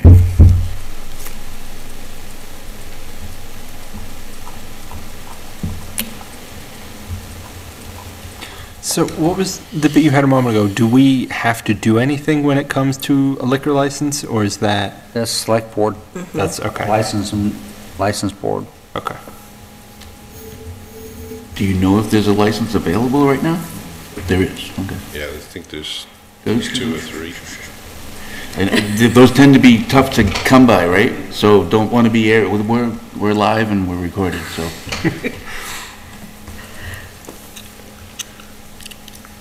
I mean, they have the building, they have, a plan for it. It's not necessarily massively different than. Yeah, I didn't really modify too much. Yeah. taken down a couple of the walls where he had kitchens. And that's all interior, it's not in Yeah, the there's exterior. no carrying stuff. The site plan approval section doesn't say anything about restriction on transfer of site plan approval. Typically, site plan approval goes with the site, not the owner. Special permits typically go with the owner.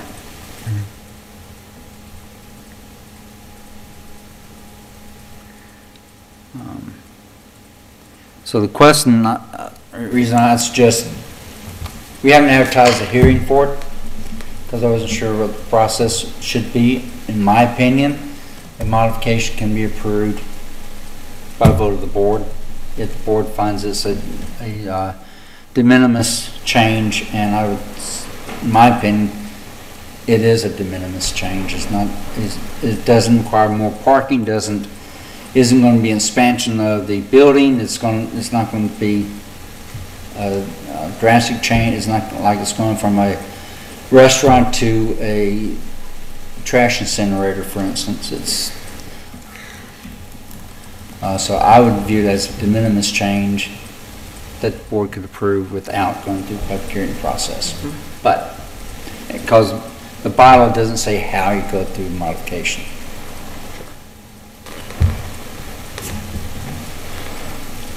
It just says, once a site plan has been approved by the planning board, said plan shall not be changed, amended, or modified without approval of the board. There shall only be one final site plan in effect for parcel of land at a time. So have you confirmed that, not questioning and doubting, I just want to make sure that this is the exact same space in that building? Yes. That we had permitted a Brazilian barbecue? That's what Brian said, yeah. Okay, so. It's just changing from a Brazilian restaurant to this. And how big are your golf machines?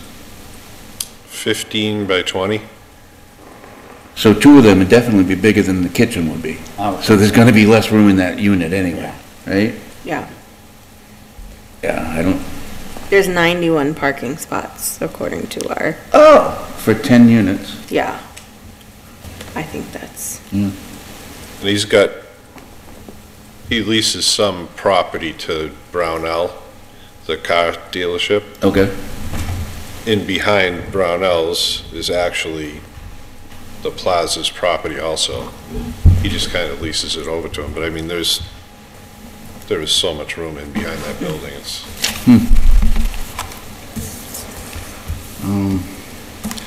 They could add more parking easily if they had to, with overflow and other spots too if they needed to.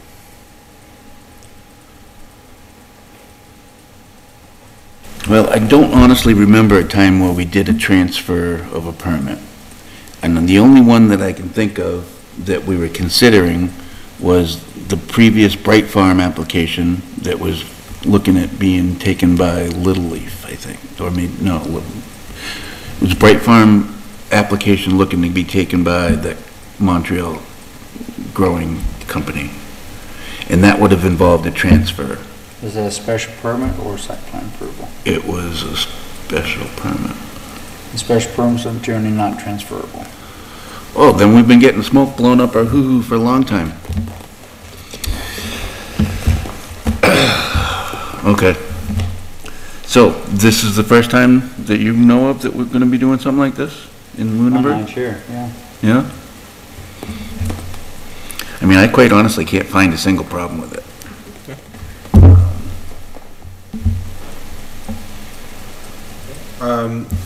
If that's the case, are we looking to motion to indicate that this is a de minimis change? I would suggest that you make a motion that you find this to be a de minimis change from the approved site plan approval and approve the modification to substitute the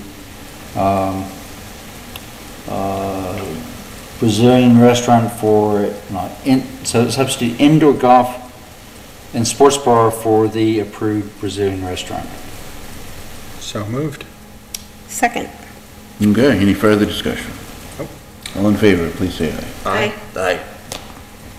Thank you. Thank you. I'm sorry for the wait, but apparently it was worth it, right? Thank you. Thanks. Have a good night. Thank you. Best of luck. Thanks for all you guys do. We appreciate new business in town. Hey, the Lunenburg Business Association is a thing. Oh, yeah. There you go. Thank you. Thank you. All right, what didn't we hit? We got water, solar, special permit, shared driveway, we got 1721. Certificate of completion for 360. 360. Is that the This has only been one? completed. It has been completed. It looks beautiful, right across from my mom's. And we've got, Doesn't look beautiful like it did, but so we have a final report from Graves Engineering from November 16th of 2023, saying the work observed appeared to be consistent with the approved plan. This is their second inspection apparently, and they've submitted the as-built, and they're requesting a return of their performance guarantee. Therefore, it'd be appropriate to issue the certificate of completion and approve the return of the performance guarantee. so there was an as-built submitted? Yes, there was I some. find that hard to believe because the sketch you gave us sucked. That was apparently done last year. Yeah. Well, it wasn't because the trucks were there last week putting the damn trees in, so I don't know. I don't know where you're getting your information from. Well, I'm going by what Graves Engineering. In 23? Yeah. Yeah, well, their application specifically said they were gonna plant them in April of 24, which they did. I think that that's an incomplete, application or whatever it is. Totally incomplete. Unacceptable in my mind. But, it's,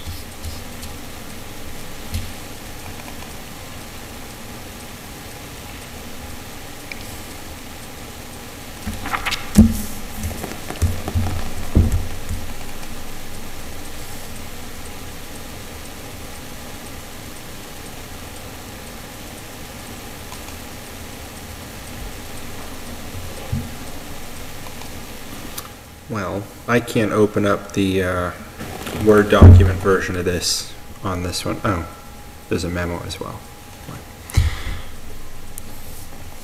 I got it open. it's dated though, to 2023 though, right? No, this one's April 18th. This is Mr. Harris's memo. Oh, okay. 18 might have been the day they planted them. What's today, 22? There's a site visit.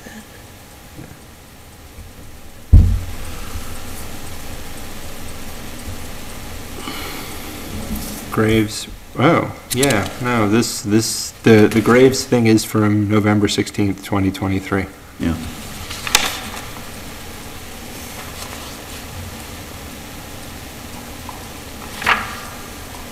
So no, I don't think they get their bond back. Am I alone? No, if we don't have complete information, then that's where we are. Well, it's not complete. Oh, wait a minute, that's... This is the stormwater permit, not the trees. Yeah. Okay. I mean, wish you've somebody got would as-built smack me. plans. You got as-built plans, you got final inspection report from Graves. What's not complete? No, it's I misunderstood. wish somebody would, I wish one of them would have smacked me because we had a a scenic Right. road thing. I remember that. And that's not this. No. This is totally different. This is from the developer. Right, this is the stormwater permit. Yeah, well, obviously they work real great. You can see the flooding on the road, but the engineer backs up the other engineer, they both got a stamp and they say, yep, that works. So we've got nothing to stand on. So I don't see any reason not to return their money. Sure. Quite honestly. I mean, completion, release of performance guarantee. Greaves, so you said there was the April 18th, 24? Graves one? That's Mr. Harris's Okay. email. Yeah. But Graves Graves sent it did. in November. Graves, November 16th of 2023. Yeah. So he said that that was fully established and done? The work observed appeared to be consistent with the approved plans. Okay. Apparently they submitted a report August 15th of 2023, which I don't have, where they mentioned some drainage issue on one lot, and then they went back and looked at it on November 16th, 2023, and observed that Lot 8 rain garden was reestablished and minor sedimentation was present due to recent earth activities. Further, the vegetation for Lot 8 rain garden was in satisfactory condition. Rain gardens for lots 1 and 7 were still operating in satisfactory condition. Overall vegetation, most of the rain gardens appear to be dormant for the winter, and the rain gardens for all 8 lots appeared to be operating in satisfactory condition. Work observed appeared to be consistent with the approved plans. All right, I guess I'm good with it. Any comments, questions, concerns? No additional, no.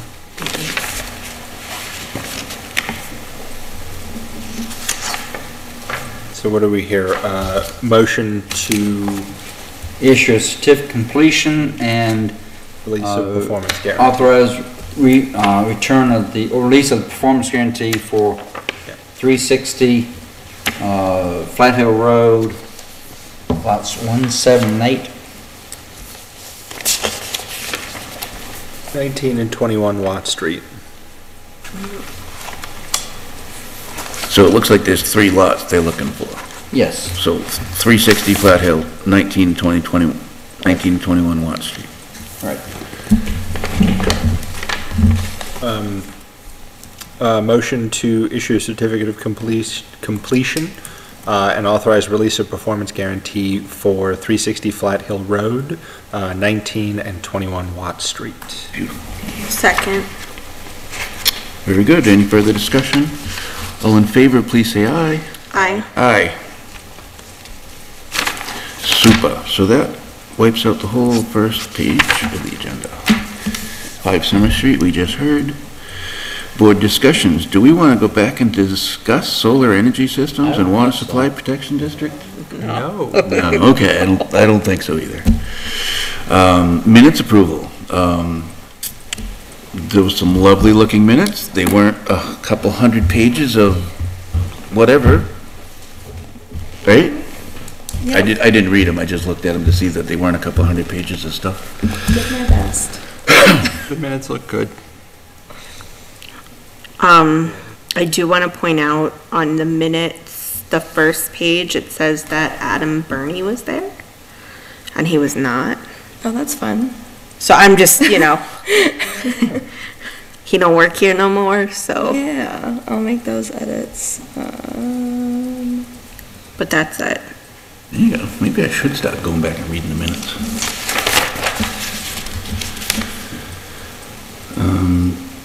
So there was one correction. So is there a motion to approve the minutes as corrected? So moved. Seconded.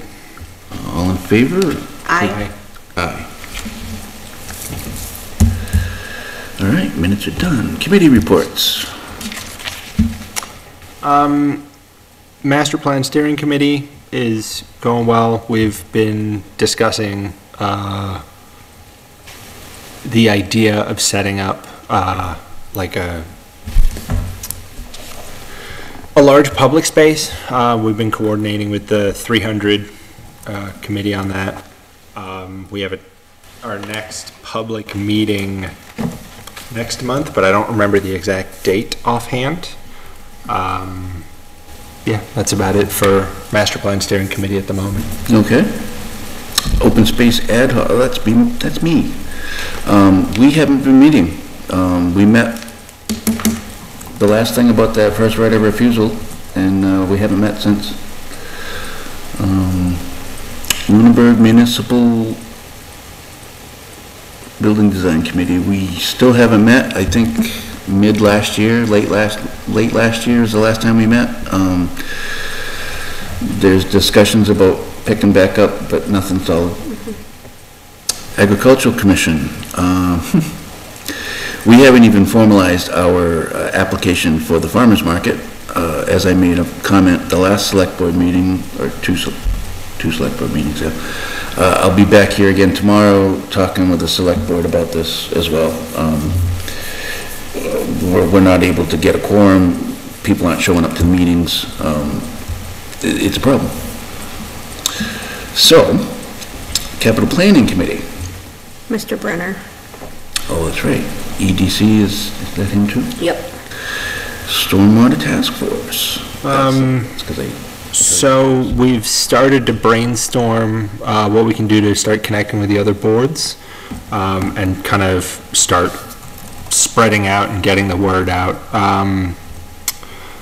My own task here is to investigate and start looking if we need some kind of redesign of the stormwater bylaws. There's some things that I think are missing. Like any kind of enforcement bylaws. What can we do if people aren't doing what they're supposed to mitigate their own stormwater runoff? That's the current we're doing with that, and we're getting ready to start telling the public about it. Nice. Nice. MRPC. We have not met. Our meeting was canceled for this month as they had an audit. Couldn't think of the word. They had an audit in the last meeting, so our last meeting last month was delayed, so we're pushing out. Okay. Too many meetings. So that was the Planning Commission, the Joint Transportation Committee. We did meet. I don't have my notes on it, but I didn't take any notes from what I remember. It was mostly budgetary in nature. It was very quick. It was like 20 minutes long, so nothing I can pass on to the board. Yeah, okay, very good. Thank you. Meeting schedule, 6 p.m. All meetings are to be held at Town Hall unless otherwise indicated. Our next meeting is May 13th. And then, May 27th is a holiday apparently, right? Memorial Day? Mm-hmm. So then the next meeting would be in June? June 10th. June 10th. Right there. That's right. Ongoing items, I think we don't really need to discuss. Public, well, unless anybody has a burning desire. I'm always open to the burning desires. Public comment? No public? Anybody on Zoom? Nope. Would you two like to have anything to say? No. Okay. Anybody on the board have anything they'd like to say? Nope. I just want to make the motion. All right, well then I guess we're ready for that. All right. Motion to adjourn. Second. Excellent. All in favor, please say aye. Aye. Aye. Thank you. Thank you, folks.